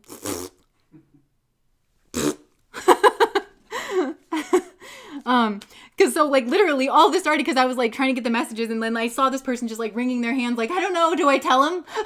You know, and it's like, it couldn't be any worse than the living hell you've created for yourself inside of your mind. Just went camping and got in a fight. Oh my gosh. The lashing out.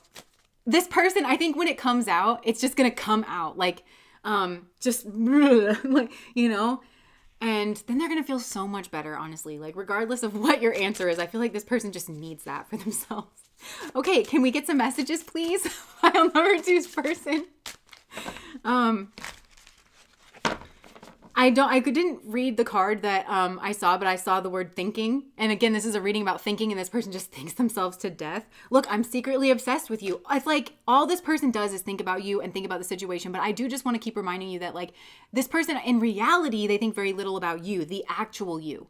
And I think that would surprise even them, because they probably would be like, all I did was think about pile number 2, you know, but it's like, they're not actually thinking about you. They're imagining a you yelling at them in their mind, and you may or may not, but it's like, even if you did, it's like there would be a different you that emerges. I don't know, it's like they're not giving Is this how you feel with this person? I'm always here for you. Yeah. This person just feels like you have their heart. You're so beautiful inside and out.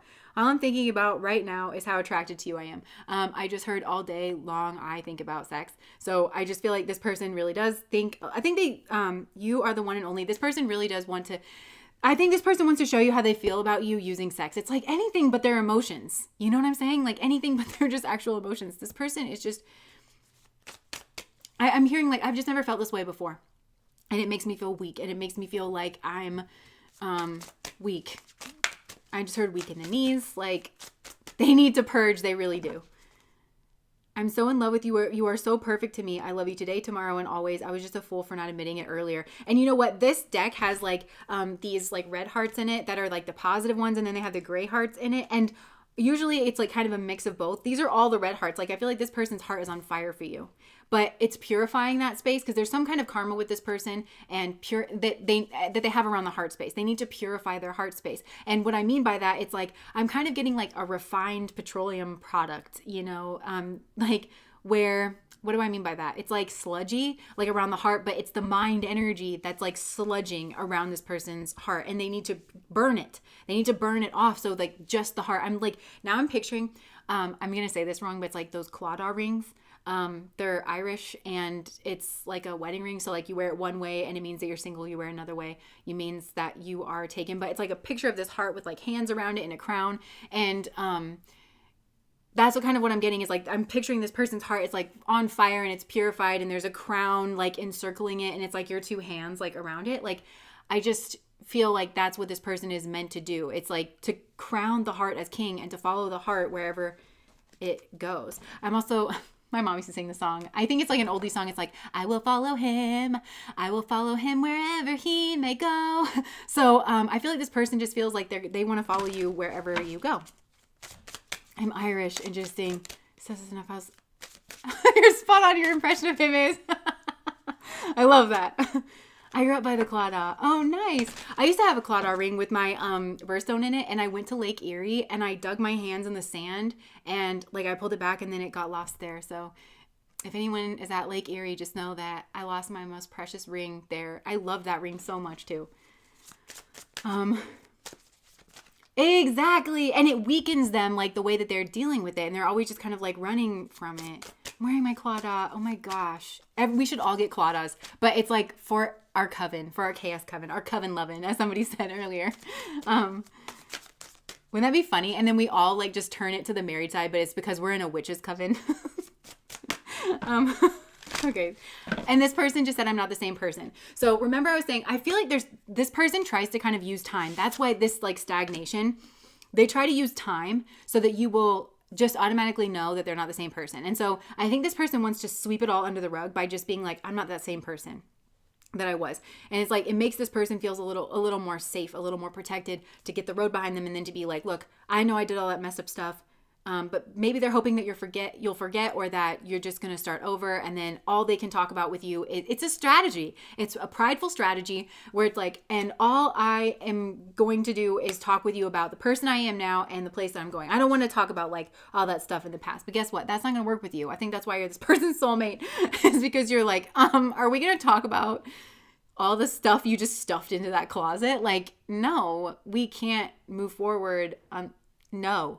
But even then, I feel like this person would feel stronger mentally. They feel like they would have a stronger position because, again, they could just be like, I'm not that person anymore. That's why they blocked me. I'm not the same person. It came out again. I love you so much no matter what. This person just has so much love for you. But it's like, why are they tainting it with all this nonsense? They should just be with you then. Because I think that I'm literally seeing that scene in Chasing Liberty where because Gus is like, you want to be with me? And she's like, I'm tired of living my life just in theory. Because she tried to be with him before, but he was like all weird about it. And then, yeah, I just feel like this person, it just literally flew out of my mind. I feel like this person's like, I get it now. Like, it's like they want to do the most, but they don't want to do the one thing that they need to do, which is to be vulnerable. This is sad. Because this is just sad. I never experienced this intense of a connection before. I know that's right. Let's see what this person's hidden truth is. It's just that they love you. I mean, it's like there's nothing shameful about love, but this person views love through the lens of control. So they think that you have some kind of control over them because they feel vulnerable to you. That's what this is. So again, that's them processing the heart through the mind, because the mind processes love through power dynamics and control. And honestly, this person thinks that you have the power to destroy them, even just by saying no, that you don't want to be with it. And I think it would hurt this person to know that, because I think they know they ruined it.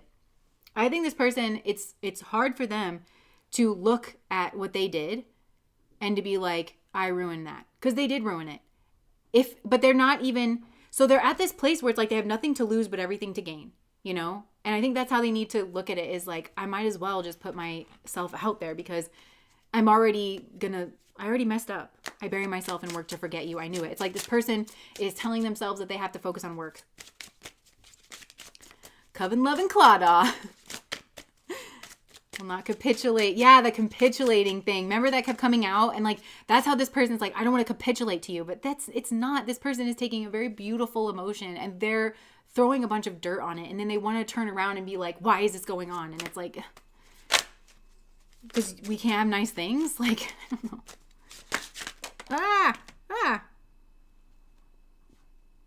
Okay, I feel you leaving me behind and I'm grateful for the spiritual lesson. It's time for me to heal now. I wish I could share my good news with you. You came closer than anyone. This person might actually be making progress in work. Look, I'm starting to understand our connection, but it like flipped upside down. The irony is that if you do have to leave this person behind, they're going to have to use their mental energy to process exactly what went on here. That's the irony. And that's why I'm starting to understand our connection was flipped upside down. Because they might have to, like, if you do have to leave this person behind, then they need to start processing and understanding, like, exactly what went on here. And, like, maybe, it's like, maybe the whole thing with the time, it's all about them. They think it's about you. And it's just, like, they're looking at you. You're probably going to need time to forgive them so that you guys can get past whatever weird thing that they did that they don't want to have to take accountability for. Thank you so much, Taufa, for the 1999. They don't want to look at that, but really I think it's for them. They're protecting their own self. So if they're going to do that, they're probably going to lose you, and then they're going to have to like process this with their mental mind. So anything else, Spirit, like what this person thinks about? They should honestly think less. Okay, August. Temptation will test you. I'm hearing the song August by Taylor Swift. So I feel like this person cheated. Because you know that song was a part of like a tripod. Salt air and the rust on your door. I never needed anything more. But that's about whoever the guy was. Can't remember his name. And he went off with somebody, spent August there. I slept next to her, but I dreamt of you all summer long. And then the song Betty is you, I feel like, in this situation. I feel like you were Betty. And in that song, he saw her dancing with another guy. And then he got all mad and he went off with someone else and spent August with someone else. And look, temptation will test you. Like with the apple, this person is realizing that. And then the whole thing is like, if I showed up at your party, would you have me? Would you want me? Would you tell me to go F myself? Or lead me to the garden? It's like, that's what this person is doing. But unlike August, you know, it's like, I was 17. I don't know anything, but I know I miss you. Like this person probably wasn't 17. They probably feel like they should have known better. Or, and then ironically, this person might like bring about their worst fears. Like if they thought you were with someone else, and I don't think you actually were. But even if you were, it's like, you know, they're probably going to bring that about. I don't know. Why do I feel like that's you? It's both of you. I think this person's fed up with themselves. They think that they're fed up with themselves. They think about August. Take care, enemies are working against you. Beware of great pride. This person's enemies are mostly internal. You know how I was saying this person just thinks about all the competition around? They think about all these variables. This person doesn't think about their own damn pride. That's their biggest enemy, is their pride. Because this person, I'm hearing, yeah, they could have you. This person is your soulmate. You would take them. They're not wrong about that. The heart is trying to tell them that. That is your soulmate. They love you too. Show up correct. Show up vulnerable. Drop your guard. Say you're sorry. Heart stuff. And they will be with you. And this person's like, but all these competition, all this, that, all the other thing. And it's like, stop. This person needs to turn the thinking process. They need to examine their own pride. Their own pride. This is sad. And they think about money and discord and spiritual love and a two-faced friend. That could have been who they went off with in August. But yikes. They act 17. Yo. Maybe they do. Well, he wouldn't know until he showed up at the party. So true. Also, like when you said 17, right? Like it flashed me to another Taylor Swift song where she was like, the kind of radiance you only have at 17. And it's called, it's about like, they tell you while you're young, girls go out and have some fun. It's kind of about misogyny, to be honest. And like, she just thinks about like, are you still going to love me? Like when I'm nothing new. So I think because this person maybe has been frivolous, you wonder like, yeah, but are you just a fair weather friend? Like, are you just attracted to me? And while things are new and fresh, but then all of a sudden when life gets real, all of a sudden I'm not your soulmate anymore because you just run off with people. We've seen that, you know, like without the accountability piece. So I like, what happens when I get older? What happens when I'm nothing new? Like, I think that's your worry here, and it's a real substantiated worry. And this person needs to address that. I think this person they want to sweep the event under the rug, but they don't understand that that event says a lot about them as a person. It says a lot about their character. It calls that into question, whether or not they're capable of having an enduring relationship or not. It calls that into question, and you need to talk about it directly.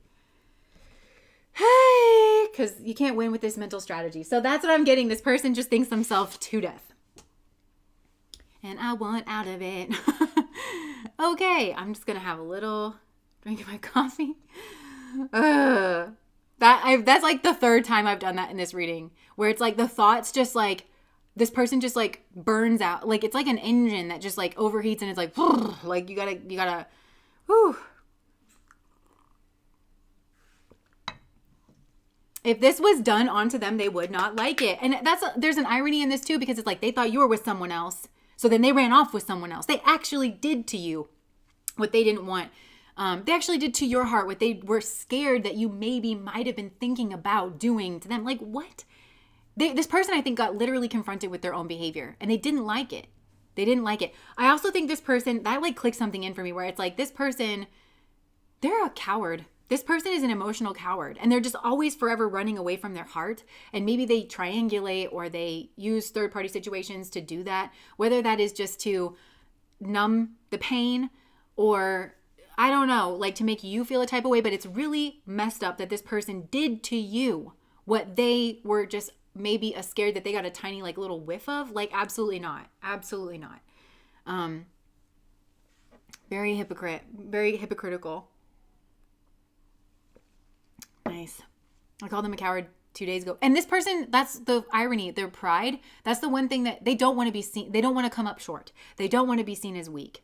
And so they think that strength, they're not, courage is an aspect of the heart. And to be courageous has to have like an element of vulnerability in it, because being courageous does not mean that you're never afraid. It means that you see the fear and you act courageously anyway, usually. And it has to be linked to a place of love, because it is love that will cause you to act in that way that's not foolhardy, and it is actually triumphant, and there's a valor to it. You protect the things that you love. You go after the things that you love. That is like that courageous element. So I feel like this person is a big part of their life path is understanding courage, because they think that it is attributed to looking like stalwart or like not being emotional. And this person, I think, had to lose you to love me. I'm hearing that from your side. I had to lose you to love me. Because this ain't it. Like, this person like is blocking their ability to love. Like, this is indicative of a much bigger problem, and I think you spotted it with this person. And I think there is a genuine love, and I think you thought, if you can come through, then we can do this. But you've got to show me that you have the relationship skills and the emotional intelligence to sustain a relationship. If not, like, it's just stupid for me to trust you. It's just stupid for me to trust you. And he made of this, I'm hearing, it was the song Cardigan. I think that was Betty's side of it. Like, I felt like an old cardigan, and you put me on, and I felt like, so if you did move on with somebody after this person, or like because they ran off with somebody else, like it's because you felt like an old cardigan, and that other person maybe made you feel seen or attractive or something like that. This person, again, they're just like, oh, well, that person is going after them now, instead of like, because you completely left them shattered and you completely let them down, and they feel like they have to move on from you. This person just does not, I know I've already said it, this person does not factor in their own self with their actions. I thought I could love their pain away. Oh my gosh, yes. I thought I could love their pain away. And I'm not waiting. And I think that might be a lesson that you have to learn, too, is like, aggression is not courage. Yeah. This is reminding me of like all the alpha stuff that you see on the internet, where it's like, like everything but just being a person, All right. Me too. Ready to move on to pile number 3. Pile number 3. My Taylor Swift t-shirt is really resonating today. I know. I listen to a lot of Taylor Swift, so I just find her music to be very honest and emotional, genuinely like emotional, but in a way that's like helpful. Explained it right. The person has Venus in Virgo. I think they overthink everything. Yeah. And then this person, like that person is also going to think that they aren't good enough. But in reality, it's like they could have just behaved differently. That's what they need to learn. Okay, so moving on to pile number 3, the castle. Okay. So what does this person think about what are their thoughts? This is funny because there's I can't tell where the fantasy is coming from in this, but there is quite a bit of fantasy. There is quite a bit of love. It's like I'm seeing one person on the outside here looking at the other person who seems to be kind of like walled off. And I think whoever this is, it's like, okay, what I'm getting is I think this person you're asking about is watching you in some way, but you aren't seeing them. And you are just kind of like living your own life or something like that. So this person has a lot of like loving thoughts. So like see the green of the heart chakra, and they think a lot about your life. First of all, because maybe this is somebody that you don't know very well. So you could have just met them. Or this could also be somebody maybe like from your past. So potentially this could also be connected to the other 2 piles, but it's like maybe they've grown and matured. I don't know. But for some of you, this is like a new energy, and they're just kind of looking in on your life, and they're just imagining like how beautiful and how wonderful your life is, and how heart-centered you are, and just how beautiful you are and everything. And there's just there's a lot of good thoughts here, like with this pile for sure. A lot of thoughts about love. I'm noticing the pearls. So like maybe something very, like I'm hearing pearls of wisdom, but also like, a pearl is something that is very deep in the ocean, and like you've got to really get to it. So there's something here of like your successes, whether that's pearls of wisdom and like your knowledge or something, or actual things that you've accomplished or achieved for yourself. I mean, this person is thinking a lot about that. And they're just kind of envisioning what life would be like with you, what a love would be like with you. And I'm hearing, tell me, Jess, tell me, I want to know what a love with this person would be like. Like, I think this person really like maybe even idealizes you, but they, I'm seeing this XL, I feel like extra love, like very big. This person could also think about a friend group that's around you. I'm seeing like 3 of the 3rd house. So it could be like siblings. It could be that there's like people just always around you, but this all feels like very happy and very pleasant and pleasing and very nice. Okay. There could have been a tower moment here where this person, saw you. So this could maybe even be like a love at first sight kind of a thing, or there was a tower moment and then like everything was very clear and this person was able to see you for who you are or something like that. I don't know, but there was some kind of a tower moment, a realization, a spark of truth that like all of a sudden led to some kind of clarity. And maybe that is what led to this person seeking you out or even finding you to begin with. Like if this is a new connection, then they could have had a tower moment in their life where they were seeing something very clearly for the first time. They left, they got free, they got independent, and then all of a sudden, they could have started reminiscing about you, or they met you and they saw you because they were manifesting from a different place, and they manifested like kind of a different kind of a person here, which is you. Nice, nice. Girl with the pearls in her hair song comes through. Their last name is Green. Yeah, there is some kind of a green energy. So, and I'm getting like all the things about green. So maybe green is your favorite color. Okay, can I just tell you this? Because maybe this pile is like there's a connection through green. I was telling Alex this the other day. I have this theory about green in decorating specifically, where I think I think green is like the letter Y. Okay, so you know how Y is mostly a consonant, but sometimes a variable, but sometimes a vowel. Well, I think green is like that in decorating because it's mostly a color, but it's sometimes a neutral. And the way that I like to use green in my decorating, I feel like I use it as a neutral, or like that's the style I like for whatever reason. I don't know. I just feel like this group would like appreciate that. I would love to know your theories on green. I love green. Emerald green is my birthstone too. Nice. Okay. Yeah. There could be some kind of like connection with green or an appreciation for green, but you know, the human eye just really likes green. And I've heard that there are studies where like just looking at a lot of green, like actually does calm the brain because we're used to living in nature. We're used to like, you know, being surrounded by green. Or maybe you made a connection with this person at like a forest preserve or something. But I feel like there's a lot of connections here to green of like nature, money, growth, love, potential. This person, there is a bit of like, whenever they think about you, they kind of go into their mind about this fantasy about what life with you would be like, and the growth and the love and the health and the just, I think when this person looks at you, maybe you actually do have that effect where you kind of calm their heart, like I was describing about the green. Yeah. Okay, and I just heard my anaconda don't want none unless you got buns, hun. So maybe this person thinks about your buns. Oh. And now I feel like this is funny. This started off like so peaceful and then it got like really raucous in my mind like all of a sudden. So this person might be kind of funny, or like they think about you so much they have all these different fantasies. But like I'm picturing in that 70s show where Donna has to dress up like Princess Leia and she's got like the buns on the side of her head and Eric is like smelling like the buns and like so they might like your hair, or like they want you to wear your hair in a bun, but then they also like the buns, you know what I'm saying?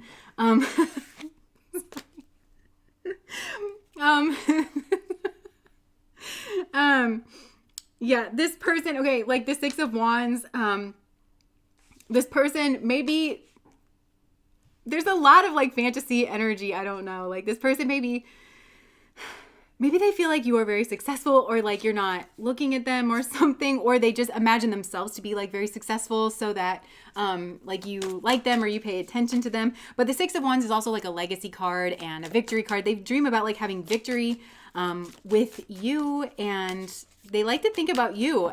They just like to think about you and like what it is that you're doing. Oh, my son told me I was a green angel. Oh my gosh. Nice. Okay. This is okay, but they feel like, okay, that's what I get. I think this person fantasizes about like being a great person in order to be able to get your attention, because they just feel like they see you as great and they want you to see them as great.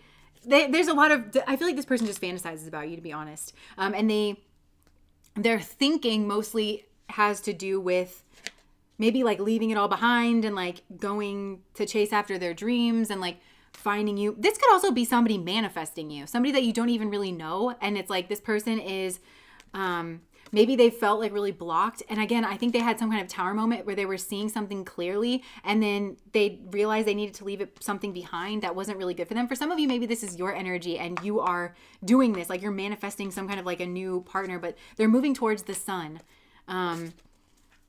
So I feel like, yeah, this person could have made a difficult decision and you are the person that they're like fantasizing about, even if they don't know you, because it's like you are their dream person or whatever. This person really is afraid that you're going to overlook them though. Like, okay, like if this person does know who you are, it's like they have a lot of fears about being invisible, and about all the things that you're doing and like the life that you're living. There's like, because they feel like you're their lovers. So they're trying to figure out how to navigate this situation.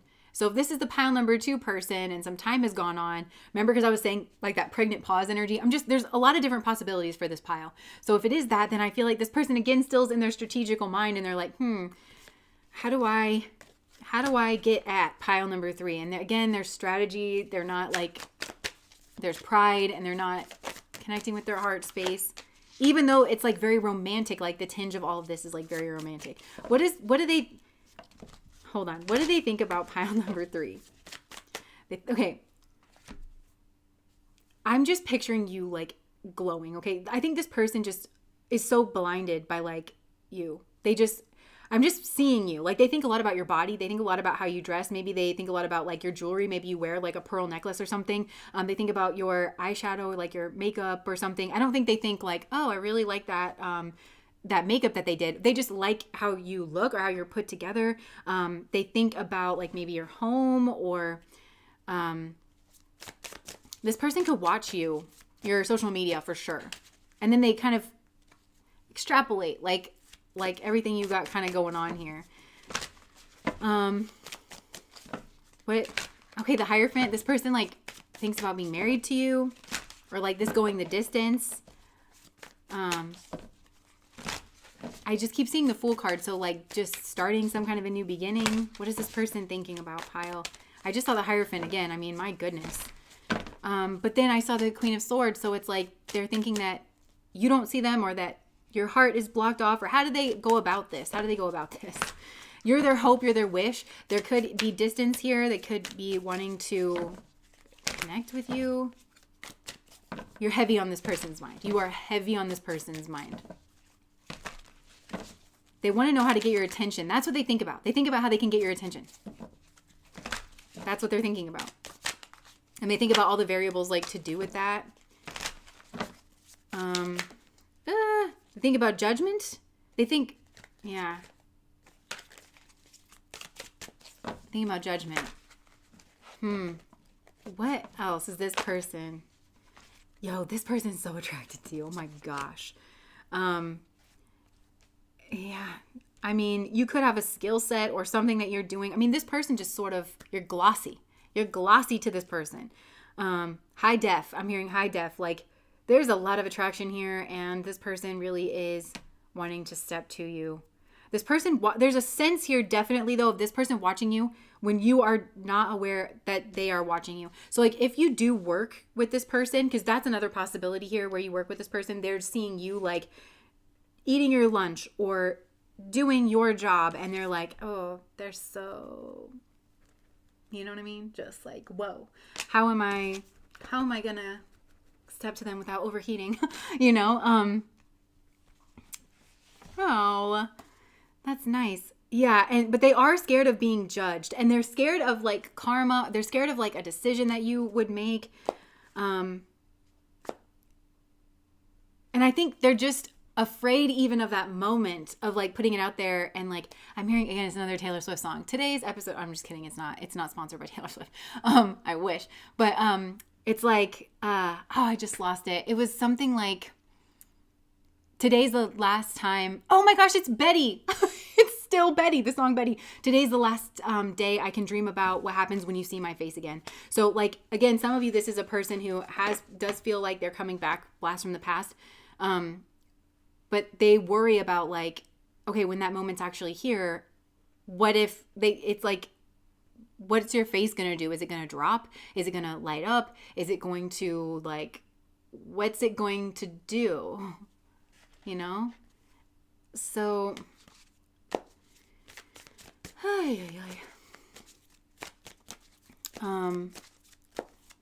so there's a lot of fantasy. I mean, this person just kind of pictures their life with you, I think, is the answer to this question. What does this person think about?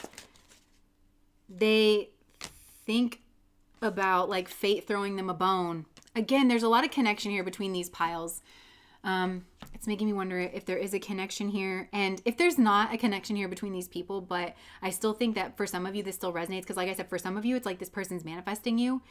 There's still some similarities here, and I feel like it's important for you to maybe like reflect on how or why, or like how you can become aware of these people who are not following their heart, but they're just following their like strategy towards you.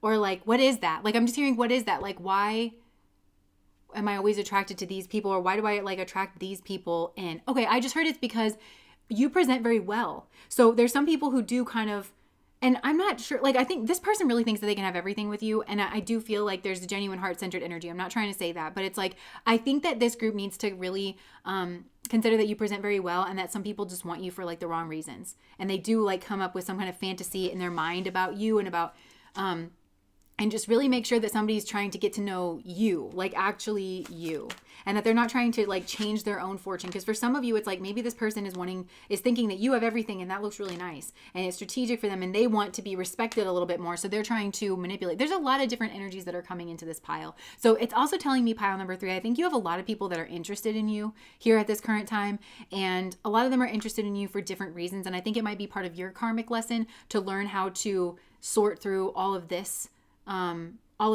interest, all of this noise, in order to find like where your heart-centered connection is. So I think for a lot of you, it's like, you know, I'm kind of getting like pile number 1, you kind of maybe came up through pile number 1, pile number 2 situations. And now like you're free, or you're trying to manifest something new for yourself. I think there's like something that's mirrored and connecting with your own heart space, you know, in order, to try and like discern that. And it's reminding me of this karmic reading that I've been working on that I'm scared to film and put out for reasons. Yeah.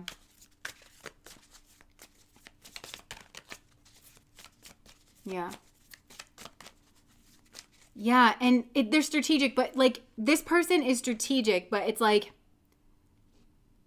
not feeling nefarious, but it doesn't mean that it's not nefarious, if that makes sense. Like it's still kind of coming from this, like, I'm just gonna avoid my heart space and do everything except for be vulnerable. But it's like, they're not like, because, well, some of these people might think that you have a lot.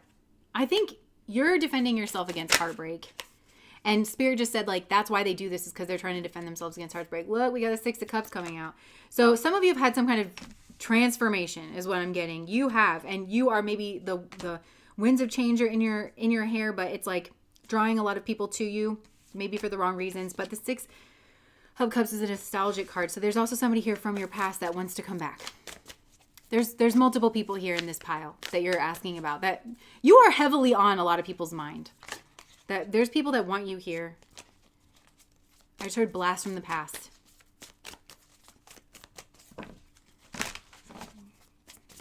Yeah, there is intermingling energies in this one. So all these people are seeing you as their dream person, as their ideal, but you're a person. You're not an ideal. You're a human being. You know, you put your pants on one leg at a time like everybody else. And I think maybe for some of you, it's like, I don't want to feel like I'm letting somebody down, when they realize that like the fantasy is not the person. That sometimes I get the stomach flu and I throw up, and I don't always look put together, and I'm not always perfect. And sometimes I yell, or sometimes I get hangry, or like, you know what I mean? It's like, I think there's something like that going on too. Yeah. There's somebody here too where there was a painful ending. There's so many people in this pile. I can't even like sort through these energies, but I feel like this is reflecting your own soul journey through this. There's so much interest that you maybe have a tough time seeing it as like being different energies that are interested in you. You might not be able to trust like who's really your friend and who's not. There's a lot to be sorted through, like in this position that you're in. The energy I'm moving into reminds me of something that I was reading in the book, The Moral Decision. Okay, so I'm hearing just sit in your energy, sit in your power, sit tight, connect with your intuition. I'm overwhelmed in this pile. Like, frankly, I just kind of want to move away from this because I'm overwhelmed at like the interest in you and the reason, like, I don't know. What are they thinking about? Spirit, can you help me narrow this down?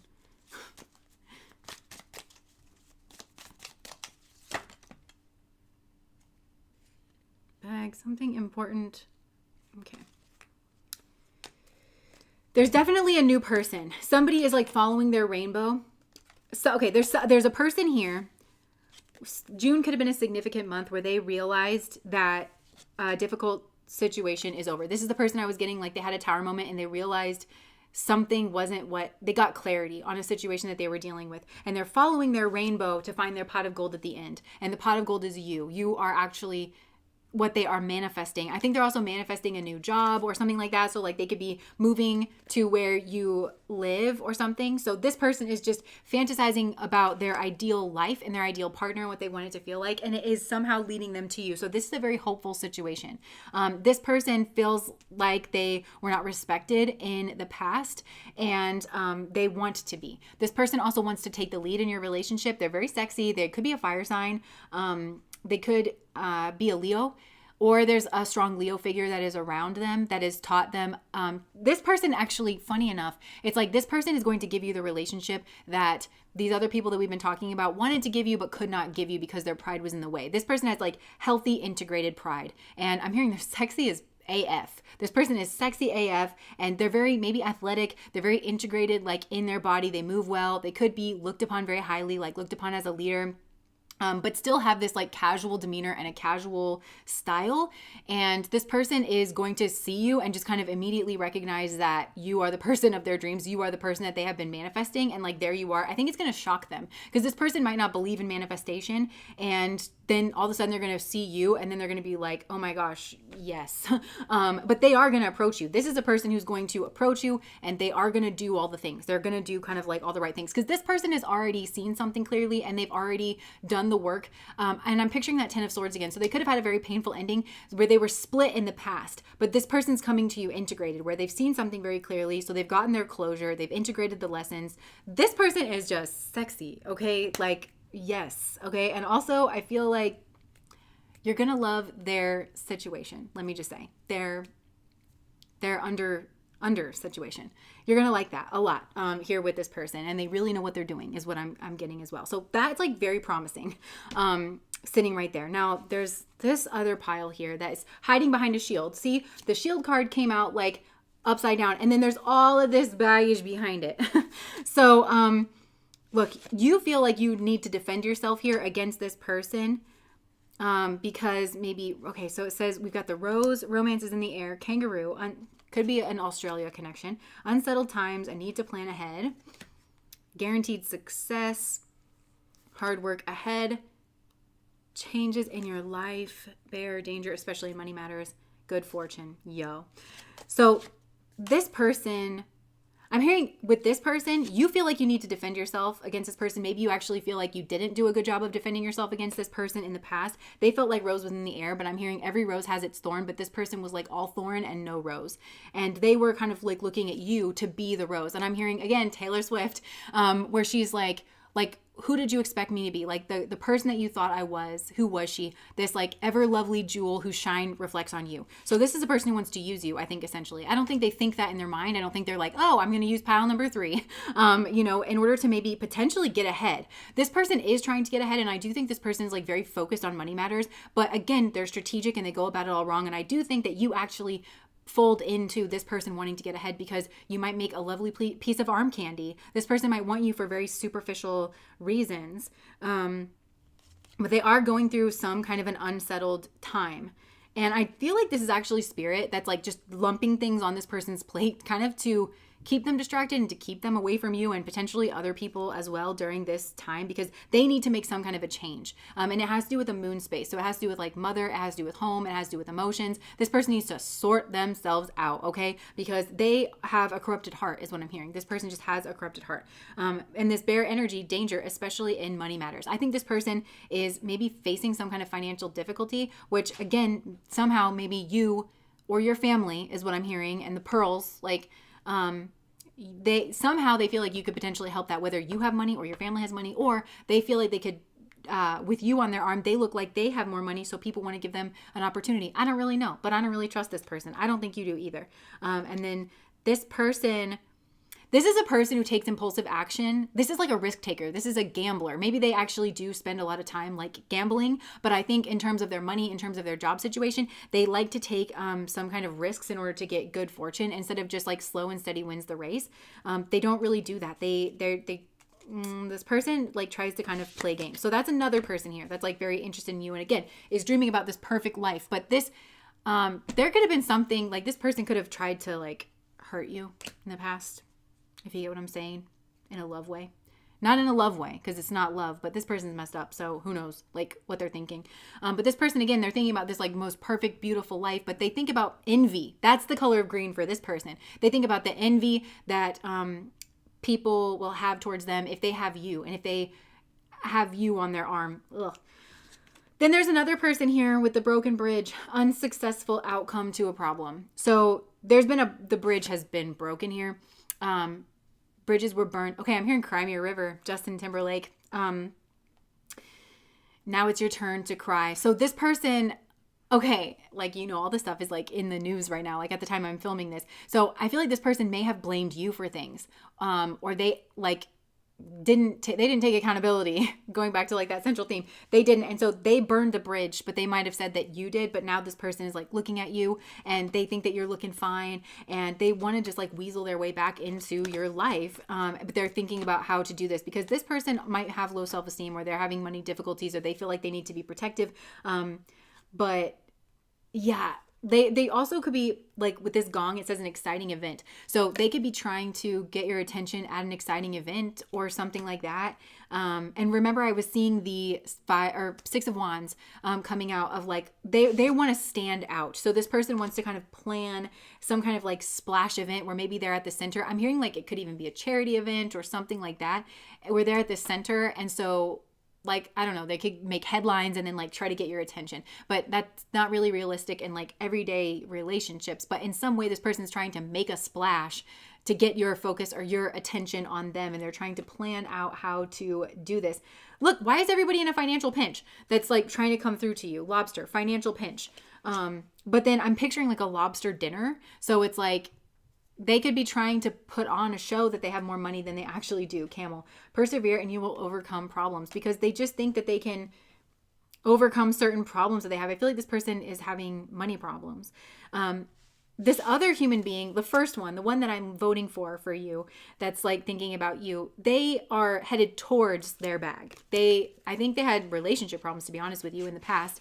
And they're following their rainbow, like, to you, and you are like literally their dream person. It's the Two of Cups. Okay, so there's a person coming into you, and June might be a significant month here for the two of you. Like maybe you go on a date in June, or I don't know, something like that. But they could be born in June.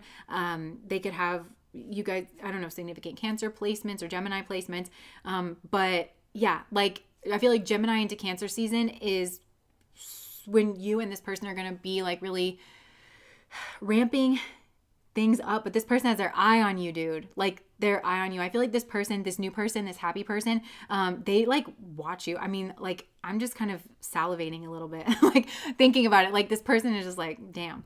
But I feel like, again, they feel like you don't notice them because you are like living in your own dream world. I feel like I'm hearing living in a miracle. Like you are just living in a miracle. At least like that's how people see you. But this person sees you as their Two of Cups. They see you as financially stable. They see you as independent. This person likes that about you. And this person really wants to show up.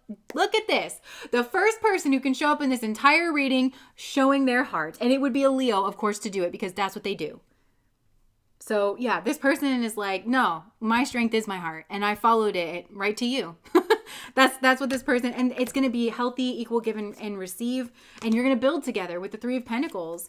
But you can't see this coming. Okay. You can't see this coming because I think you've had to be in your mental energy, because you've got a lot of energy coming at you. And I think that's what people don't understand is you have all this energy coming at you. So it's like, if you come off cold, anything in Leo, could be any placements. It's like, you just have all this energy coming at you and you don't know how to sort through it. So yeah, this person is coming at you but they have recently gone through something difficult, like a betrayal or something like that, with somebody they thought was their Queen of Pentacles. So this could be a job situation, or this could be somebody that they thought was like committed. They could have like betrayed them.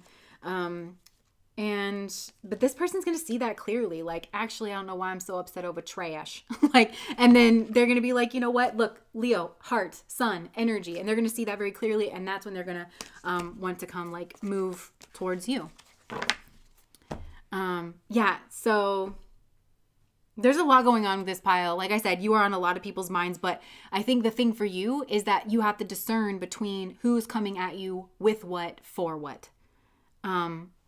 That is the big lesson for you, and your heart will steer you correctly as well, because like she's got her eyes closed here. So I think Spirit is saying like, don't look at these people with what they have to offer you, with their demographics, their statistics. Follow your heart. Who do you feel this heart-centered connection to? And I think it's this new person that's coming in, to be honest, because they're the only one stepping to you correctly. The Emperor. Yo, this could be your Emperor. And it represents the end of a karmic cycle. Like when this person, for both of you, I think both of you have put like an old karmic cycle to bed, and like you are kind of the reward. Yeah, you both have gone through a stage of grieving here as well. Grieving, and it has to do something with the past, and it may also have something to do with childhood. And then all of the sudden, I feel like this is just going to be all of the sudden. Once you release it, and once you're connecting with the heart space, all of a sudden this person is just going to come in, and I'm just hearing you will never feel any pain to do with a relationship again. I'm not going to hurt you. I'm not going to leave you. I'm not going to cheat on you, because this is a heart-centered connection between the two of you. It's beautiful. It's beautiful. Hold on. Hang on there, baby. Hang on there, baby. But just watch all these energies that might try to creep back into your life here at this current time. There could be this nexus point, this crossroads where it's like, are you truly done with the karmic cycle? And are you truly ready to move on here with this person? Are you ready to step into happiness? Can you handle yourself, and not to be sucked back into these like old nasty energies that just club energy. Okay, you might have like, there could have been like something that happened like at a club. Someone will try to make you do something against your will. Harp, great happiness. Harp, I'm hearing harp on. Dark man, dealings or relationship with a man with dark complexion or hair. Taking a vacation mentally. Yeah. So you could have had these themes where like maybe it is somebody you took a vacation with, or maybe this person does have dark hair, physically or mentally. But I'm hearing they harp on like people who are all about their words. So that's really it, I think. Let me get some messages. I'll try to separate them out. I really only want to tap into this new energy, but I also think it's important that you understand these other energies and like how they're coming at you so you can recognize it. But let's just look at this new sexy King of Wands. Like, look at this man. Look at that. That's what's coming at you. Look at it. Look at it. Look at it. But I feel like maybe you think this person's manipulative, because I feel like, honestly, can I tell you what I think it is?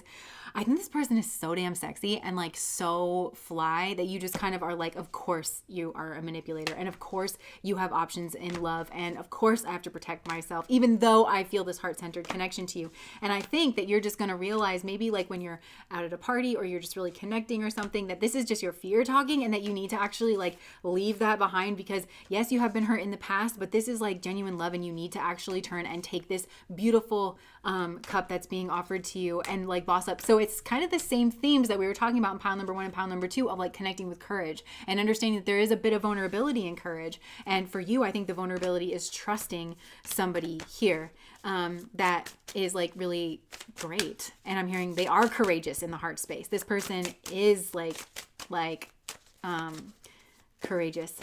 What sign is this? Well, I'm getting strong fire sign energy, to be honest. They could have a Mercury in a fire sign. I'm getting strong Leo energy.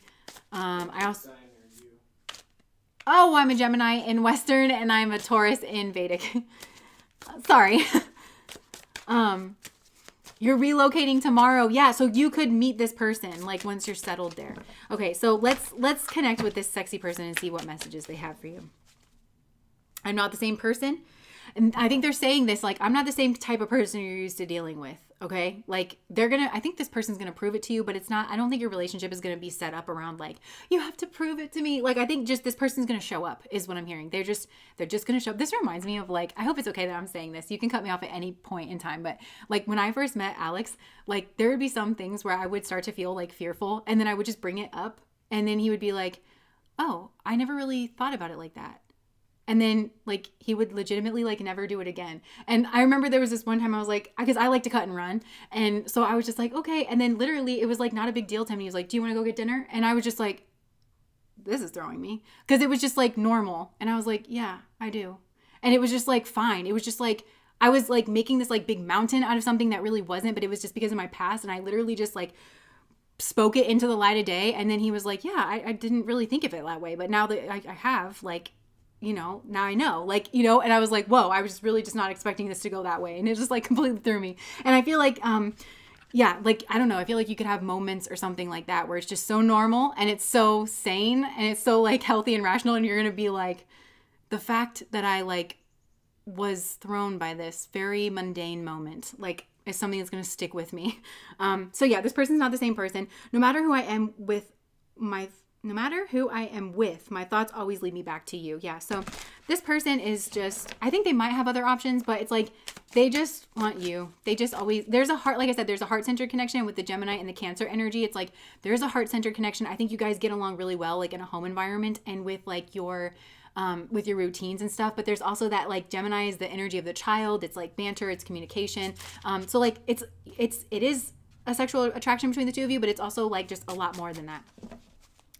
I wish you would knock on my door. I want to take care of you the way you've always taken care of me. This is beautiful. So that's reciprocity right there. Wandering high. Feeling a little Aquarius in here too, perhaps. Yeah. Ah!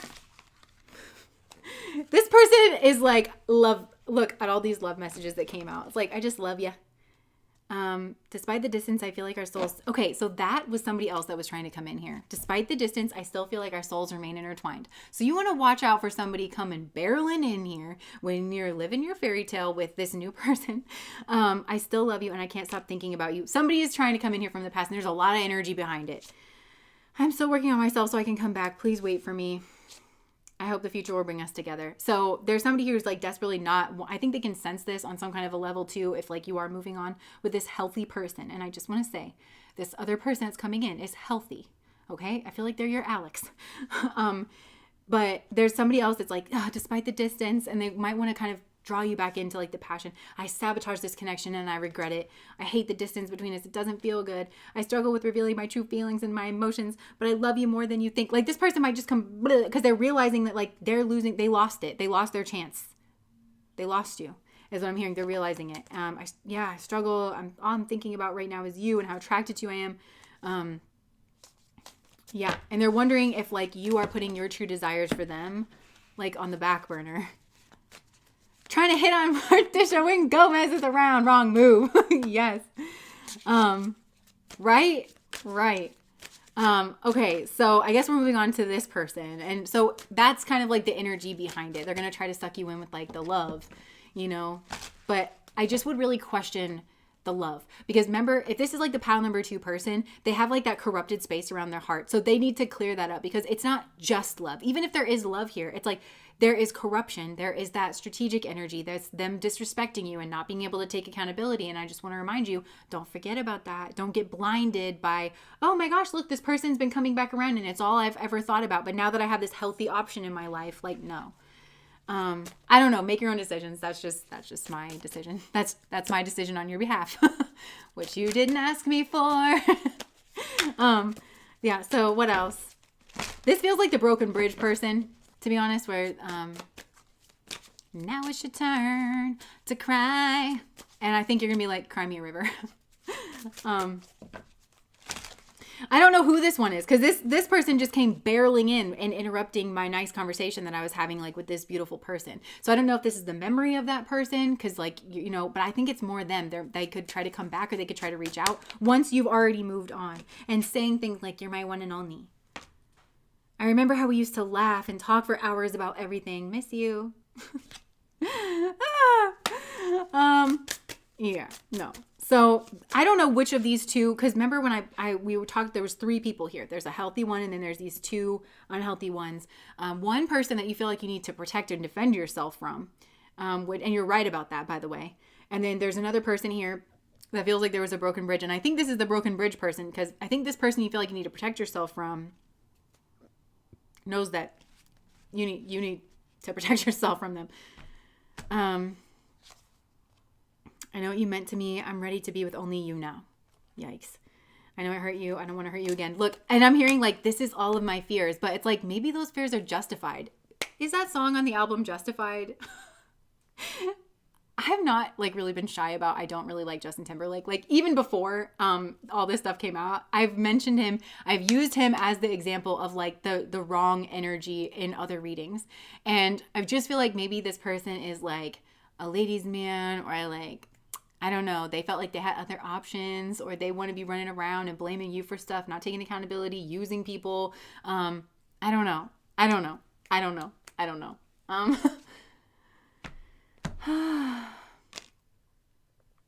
feel so guilty about my actions and what I said to you. So maybe this person's having a crisis of conscience, but I don't think that necessarily, and listen, it's all going to be on a gradient. I feel like you've got a decision to make here. I feel like that's what I'm supposed to kind of be warning you about.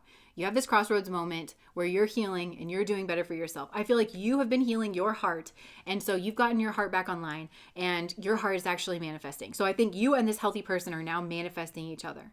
And so I think once you get back online, then this person maybe has done some soul reflecting, has done some healing. And now all of a sudden they want to come back. They could genuinely feel guilty. They could genuinely regret their actions. But this is for you to kind of parse out what you want to do. And also some of these people, it's like, maybe they do think certain things, but then it still doesn't change the behavior, like still where's this person at in changing their behavior? I don't really know. I can't, like, these people are all going to be at different stages of development and capable of different things, frankly.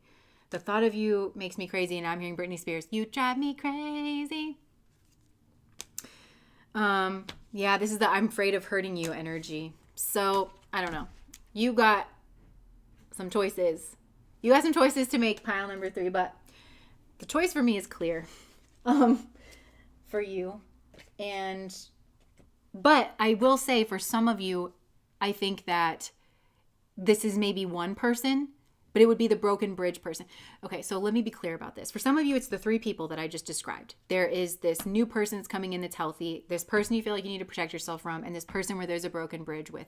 They're all 3 people that are coming in. And in that case, I do stand by my assessment. There is this healthy person for you, and I strongly am pulling for this new person. For others of you, there's 2 people here. There's one person where you need to protect yourself from them. And then there's this person there's a broken bridge with. And this person is going to come, this broken bridge person may actually come back in the form of this new energy that I'm talking about. They may actually come back healed. And they may actually come back and initiate this before there's genuine competition in the love space. you know? So this could even be a timeline thing where it's like, you know, if this broken bridge person gets their shit together and comes back first, that means they're coming back in this healed energy. But once this new person is in your life, they still might be healed, but I just kind of feel like it means they were behind the curve spiritually.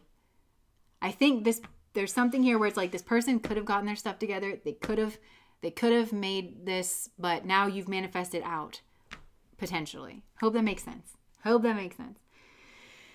So that's what I have for you guys, pile number 3. There's a ton of people thinking about you in this, so much so that it's hard to parse through. You may feel overwhelmed in your energy sometimes because too many people are thinking about you, and you might be the type of person where it's hard for you to separate out like your energy from other people's energy. This very well could be like that kind of a situation here, and I just want you to keep that in mind.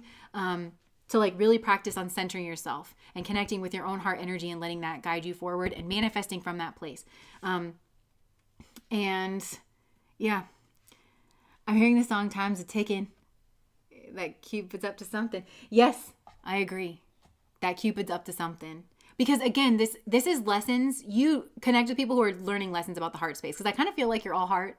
I'm just picturing that Claudia ring. I feel like you have done this purification space, or you have like a very golden heart energy, and people want to be a match for it. They just don't know how. So I think you connect with people who are learning lessons about the heart space. But yeah, that's what I have for you guys, pile number 3. I'm just being told to grab some hidden truths. I'm going to grab 3, and then we'll wrap this up, and then we'll do the general message.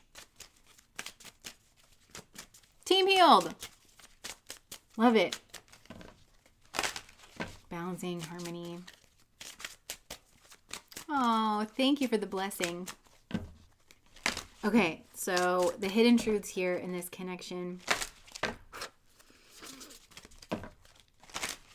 LOL. Okay. Yeah, for some of you, this broken bridge person is the person that's coming back, but not for everybody. Okay, so I feel like my life is not as together as it seems is sort of the base energy. So, okay, the broken bridge person, their hidden truth. I wish things could be different. I just heard, like, I bet you do. There could be some salt. Again, if this person's not taking accountability and you guys aren't hashing this out, then I feel like there could be some salty emotions here between the two of you that don't need to be there. They don't need to be there, but I feel like it's not on you to initiate these conversations. This other person, the one that you feel like you need to protect yourself from, you don't know how hard it was to let you go. Okay? And then this new person that's coming in, it's time for me to heal now. They're in a healthy energy, taking responsibility. I feel like this is showing you a lot about where these people are at, like in their mental state, because this new person that's coming in, it's time for me to heal now. See how that's self-focused? It's like they're taking stock of everything and they're like, it's time for me to heal now. And they're taking that in their own like hands. Where even this like other, potential option here for some of you. I wish things could be different. It's like this pining energy. It's still putting the impetus like outside of themselves. Like, I wish things could be different. They're just leaving it up to the whim of fate. And it's like a much different energy than this person is. So, yeah. I'm hearing like some of you might be saying like, you don't know how hard it was to let you go, to this person where it's like, I wish that things could be different. And you're like, well, me too. But if you're going to be like that, then it's going to be hard for me to let you go. But I will be doing that. So yeah, that's what I have for you guys. Someone removed the log from their own eye. Yes, for some of you. But I think there's a timeline thing. And I hope that I'm making this clear where it's like this person could come back healed, but they'll come back healed before this new energy comes into your life, I think. I would be very questioning of this person coming back at the same time that this other person is coming back. Because they might have gotten their heart energy online just enough to feel that you're moving on. And then they want to come back and it's like just kind of wreck this new thing that you got. And this doesn't seem fair to me. So it's like, I think they have their time to be able to come back. And if they can't get their stuff together, I think that there's this new beautiful option. Either way, I think that you're going to be happy. I have this really interesting, I'm not going to tell it to you guys now, but I have this like really funny story. A psychic literally said that to me like way back in the day. It was like, regardless of how your life happens, you are going to be happy. And I feel like I'm saying the same thing to you now. Like, regardless of how this shakes out, I feel like you're going to be in a happy relationship. It is going to be healthy or there's a potential for it to be healthy. It's a happy relationship and you are going to be just fine. But these other people, if they can't sort themselves out, like it might not go so smoothly for them. Okay. Falls always around. I can love someone unconditionally from a distance. Yes, like respectfully, I forgive you, but we don't need to be in each other's lives, you know? Okay, cool. So let us ask Spirit about a general message. Look, the cosmic coven is at the bottom. I love that. I'm just like, I don't know. We're all like making these coven jokes, and I like it because I just never thought I would be in a coven, but I do sort of feel like I'm in one, and I just think that's hilarious to me. Okay, so yes, I think I need to be in a healthier relationship with myself first. Nice. Okay, Spirit, what messages do you have? What general message? Like, what do you want to talk to us about? The people that are watching this. Interesting. Oh my. Okay. Hold on.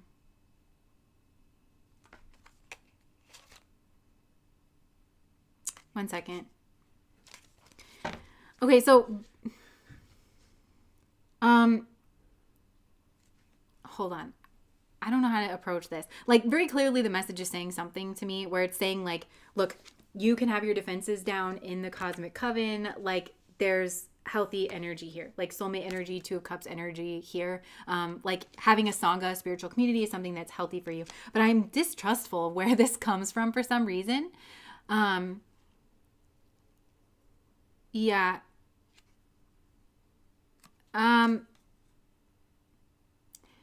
I can't.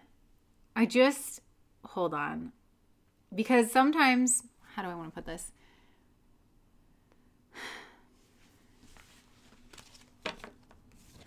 I don't know. It's like every once in a while I feel an energy that tries to kind of like permeate our readings.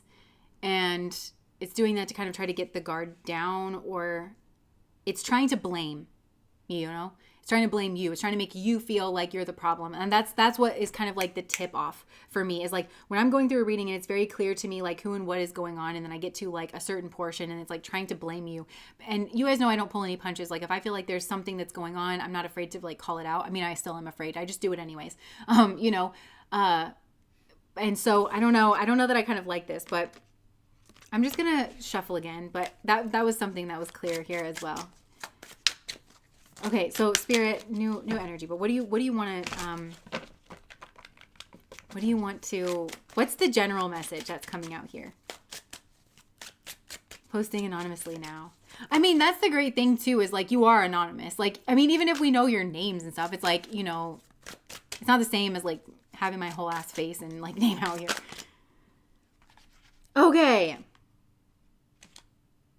There's a lot of passionate energy behind the lover situation. So we've got two soul, like major arcana cards coming out here. This is like heavy hitting energy here around the lovers. And this kind of is piggybacking a little bit off of the situation we were picking up in pile number 3. And I'm getting with this lover's energy, like all those things where Venus connects, where it rules over our values, it rules over our significant others, and it rules over our choices. And Spirit is really just wanting you, I think you've been provoked in that, like you have taken some dings in your life that's all kind of like leading you to understand that these things are all like connected. So if you have problems with your love life or something, you're like, well, why is my love life not working out? Well, the way that you kind of correct that is not necessarily by, I don't know, joining a dating app or doing something specific to your love life. Sometimes it can mean re-examining your values and making sure that you're making choices that are in alignment with your values. I know every single time I've checked my ass into therapy, we usually end up talking about values. If I'm feeling like uncomfortable, it's like, okay, well, let's just do some kind of a checkup about like what your values are, because your values kind of change. So what are your values? And like, let's look at the way that you're living. And are the choices that you're making in alignment with your values? I know for me, a value that always comes out is adventure. And that used to shock me. Like I'm talking about when I was early in adulthood, and I started doing this mostly in like psychology classes. I was just shocked. Like, I thought I was like supposed to have like a more traditional kind of a life or want more traditional things, but adventure just kept coming out. And when I fully grasped that and understood that, I started to make decisions that were in alignment with that. And ultimately choosing to go on an adventure of a lifetime led me to meeting my husband. And I feel like, you know, I could not have like put that kind of together. I feel like there might be something very similar for you.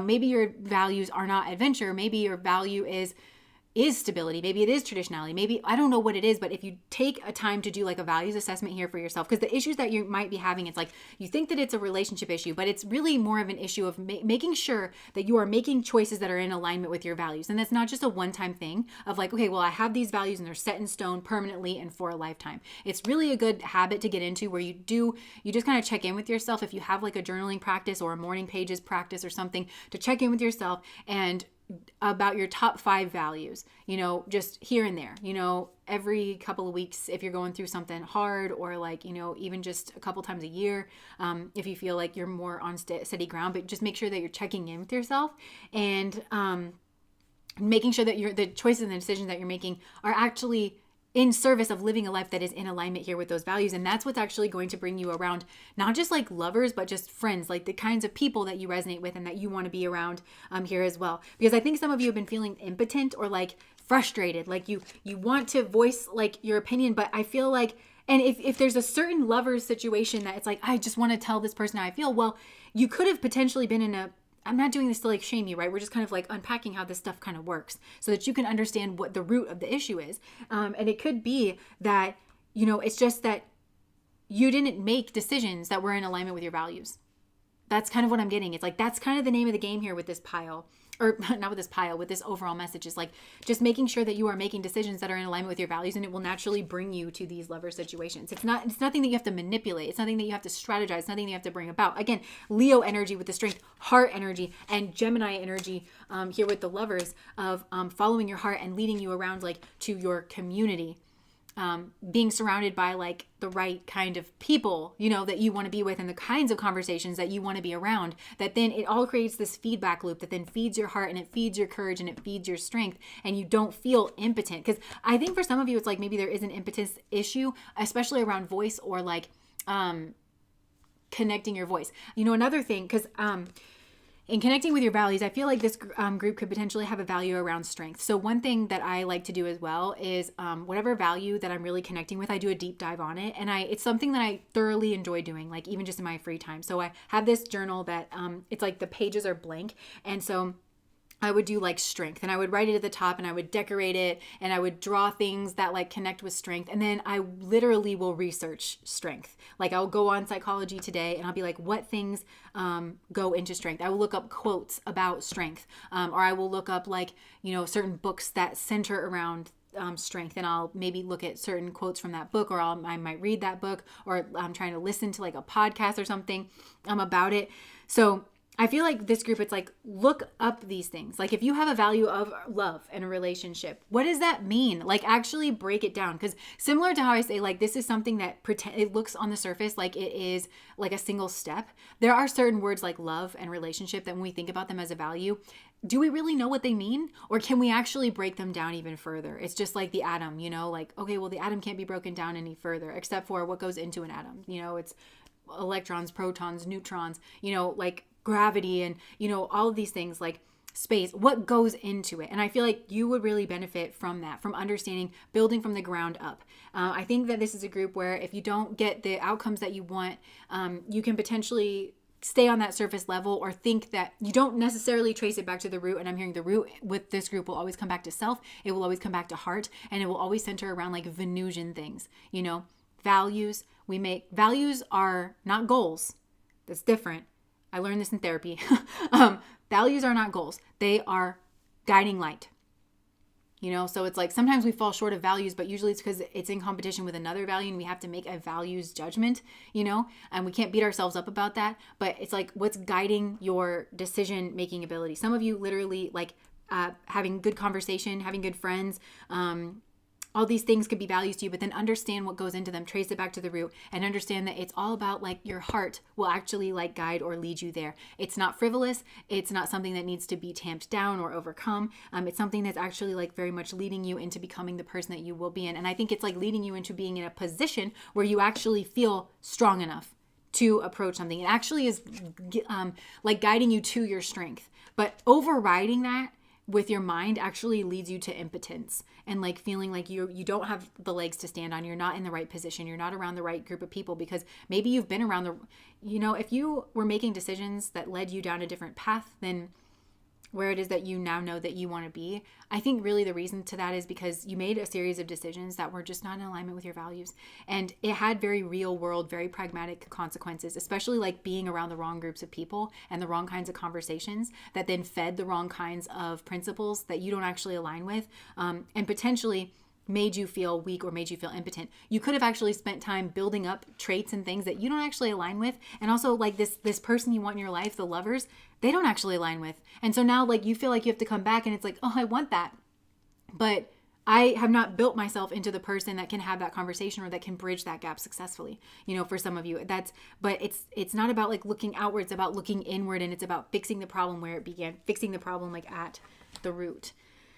Yeah, this could be a karmic situation here with justice, but it's all about like rebalancing the scales. And look, another major arcana. So this is like major arcana and King of Cups. Yeah, there's a sense of pining. And if this isn't your energy, then I feel like this is kind of going on in the background.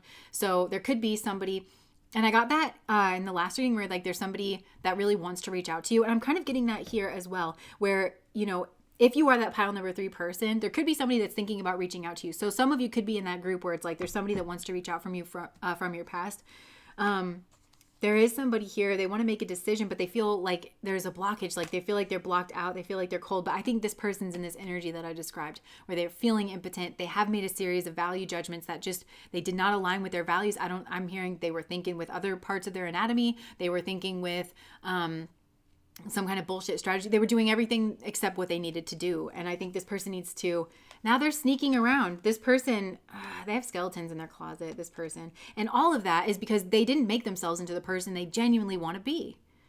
Thank you so much, Essie, for the $13.99. This person genuinely did not make themselves into the person they want to be. And that's not on you. That's not on you. You might have wanted to be with this person too. I can see that there's a connection here where there was genuine love and something like got ruined, but it's ultimately on all of us to build ourselves into the type of people that we want to be. And I just don't think that it necessarily happened. But this person like just loves you and is like thinking about you quite a bit, and you're their wish fulfillment. But they need to be a match to this. They need to kind of tune themselves to your frequency, because right now I feel like they're maybe just trying to manipulate. And I mean, Knight of Wands is not, you don't want the Knight of Wands. This is player energy. This is in and out energy. This is somebody who doesn't know how to sustain anything to save their life, even though what they're drawn into. We have Saturn energy with you. Saturn, disciplined, committed for the long haul. Discipline. This person's not disciplined. The Knight of Wands. Are you kidding me? And they want to like build something, But in order to build something that's going to stand the test of time, whether it's a relationship or a business or anything, you need discipline and you need commitment. And this person just doesn't have it. They just have like, they just have a functioning dysfunction that makes them feel insecure, and it splits them. It affects their money. It affects their, they're not living their values. They're not living their values, and they need to temper this out. They want you to respect them. They need to be worthy of respect. We love Daddy Saturn. Yes. And I feel like you have actually closed this karmic cycle down, and you realize that you were not getting treated respectfully. And I got to tell you, until this person clears up their own situation here of being the Knight of Wands, they're just going to cause a disturbance in your life. They need to get a different perspective. They need to get a handle on themselves. They need to understand that they were the problem, and they need to fix themselves where the problem started, instead of saying, I want you. And how can I try to get you? Because if I get you, that was the goal. This person can't get you and keep you if they go about it that way. They need to change themselves from within. They need to connect with the heart space. There's no way around it. And if this, I don't know how long it'll take this person to get that. It could take lifetimes if this person's very stubborn or incredibly thick-headed. I don't know. So you are in this temperance energy. Oh, good. It landed upright. So even though things might have gotten messed up, it landed upright. But you are balancing yourself out. You are getting the respect you are deserving. You are changing your fortunes around. You are getting a different perspective here. I think this was very painful for you, but you will not experience any more pain, because this was pain that was inflicted upon you. And you are getting very clear on this. This person's going to have to sniff around. You might feel this person sniffing around. If they are sniffing around, it's because they're sniffing around Saturn. They're sniffing around the fact that interesting. How did you do it? That's what I'm getting. You closed the karmic cycle on your end of it. And they're like, how did you do this? You did this even without me. How did you do this? They need to, and then they need to kind of like reflect on themselves. They need to reflect on the obstacles that are in the way, because I think this person thinks that there's external obstacles, but this person in reality, those obstacles would just melt away like butter if they were in alignment with their values. And if they made different choices, they would be right up in your business. They would be in your, so they would have had their shot. They would have had their shot if they were serious about it, if they made decisions that were in alignment with their values. Because I think they could piggyback on what we were getting previously, where they were like, well, hopefully some time will go by and then I'll just be able to tell this person that I'm a different person. And Spirit's like, you going what? You going what? You want to tell them that you're a different person. Because I was hoping you were going to be a different person, and I think they were kind of banking on that too. But if you want to just tell them stuff, like, we can do that as well. That's Spirit. And this person's not getting it. It's like, I think they might have messed around. Like, if there was like, this pregnant pause, they could have got somebody pregnant. They could have, again, thinking they're not using their heart. They're not using the right parts of their anatomy. They could have gotten themselves mixed up in like very tumultuous sexual situations. And all of that, I think you're feeling it on a soul level, or Spirit is somehow alerting you to this, and they're just not taking responsibility. This person's not. So it's like they need to be using the time away from you wisely if that is potentially going to work. And it will just naturally happen. If they are getting themselves in alignment, then they will naturally be in your friend group. They will naturally get to shoot their shot again, and they will actually be something different. But if not, this person's going to shoot their shot, and they're probably, depending on how mature they are, they're going to blame everybody but themselves. Everybody but themselves. And then they're going to look at you like, wow, that was magic. How did you do that? And you were like, I literally just tried to not be a hypocrite, and I just showed up to my life. There's no secret. There's no secret. Yeah. All right. So that's what I have for you guys. This was a lot. The energy was so weird in the beginning. I'm so glad I don't feel that way anymore. Where it's like, remember how I was weird when I started this? I mean, I'm always weird, but, I felt so weird and so strange. So, okay. Thank you guys so much for your super chats. Sometimes, like, I always try to thank you guys whenever they come up, but like if I'm in the reading, like I just want to kind of like get back to it. But thank you so much for the support, for the super chats. Yeah, that's the big problem with this world. There are too many servants of lust and not enough masters of love. That was coming through in some readings that I've been doing. I think it was on Patreon, right? Alanya, thank you so much for the $19.99. I think that did come out. There's a lot of people that do mistake the power of lust for love. And, or maybe that's the reading that is coming out on Patreon tomorrow. Maybe it hasn't been released. I remember saying that in a reading. Yeah. Too many servants of lust and not enough masters of love. That is powerful.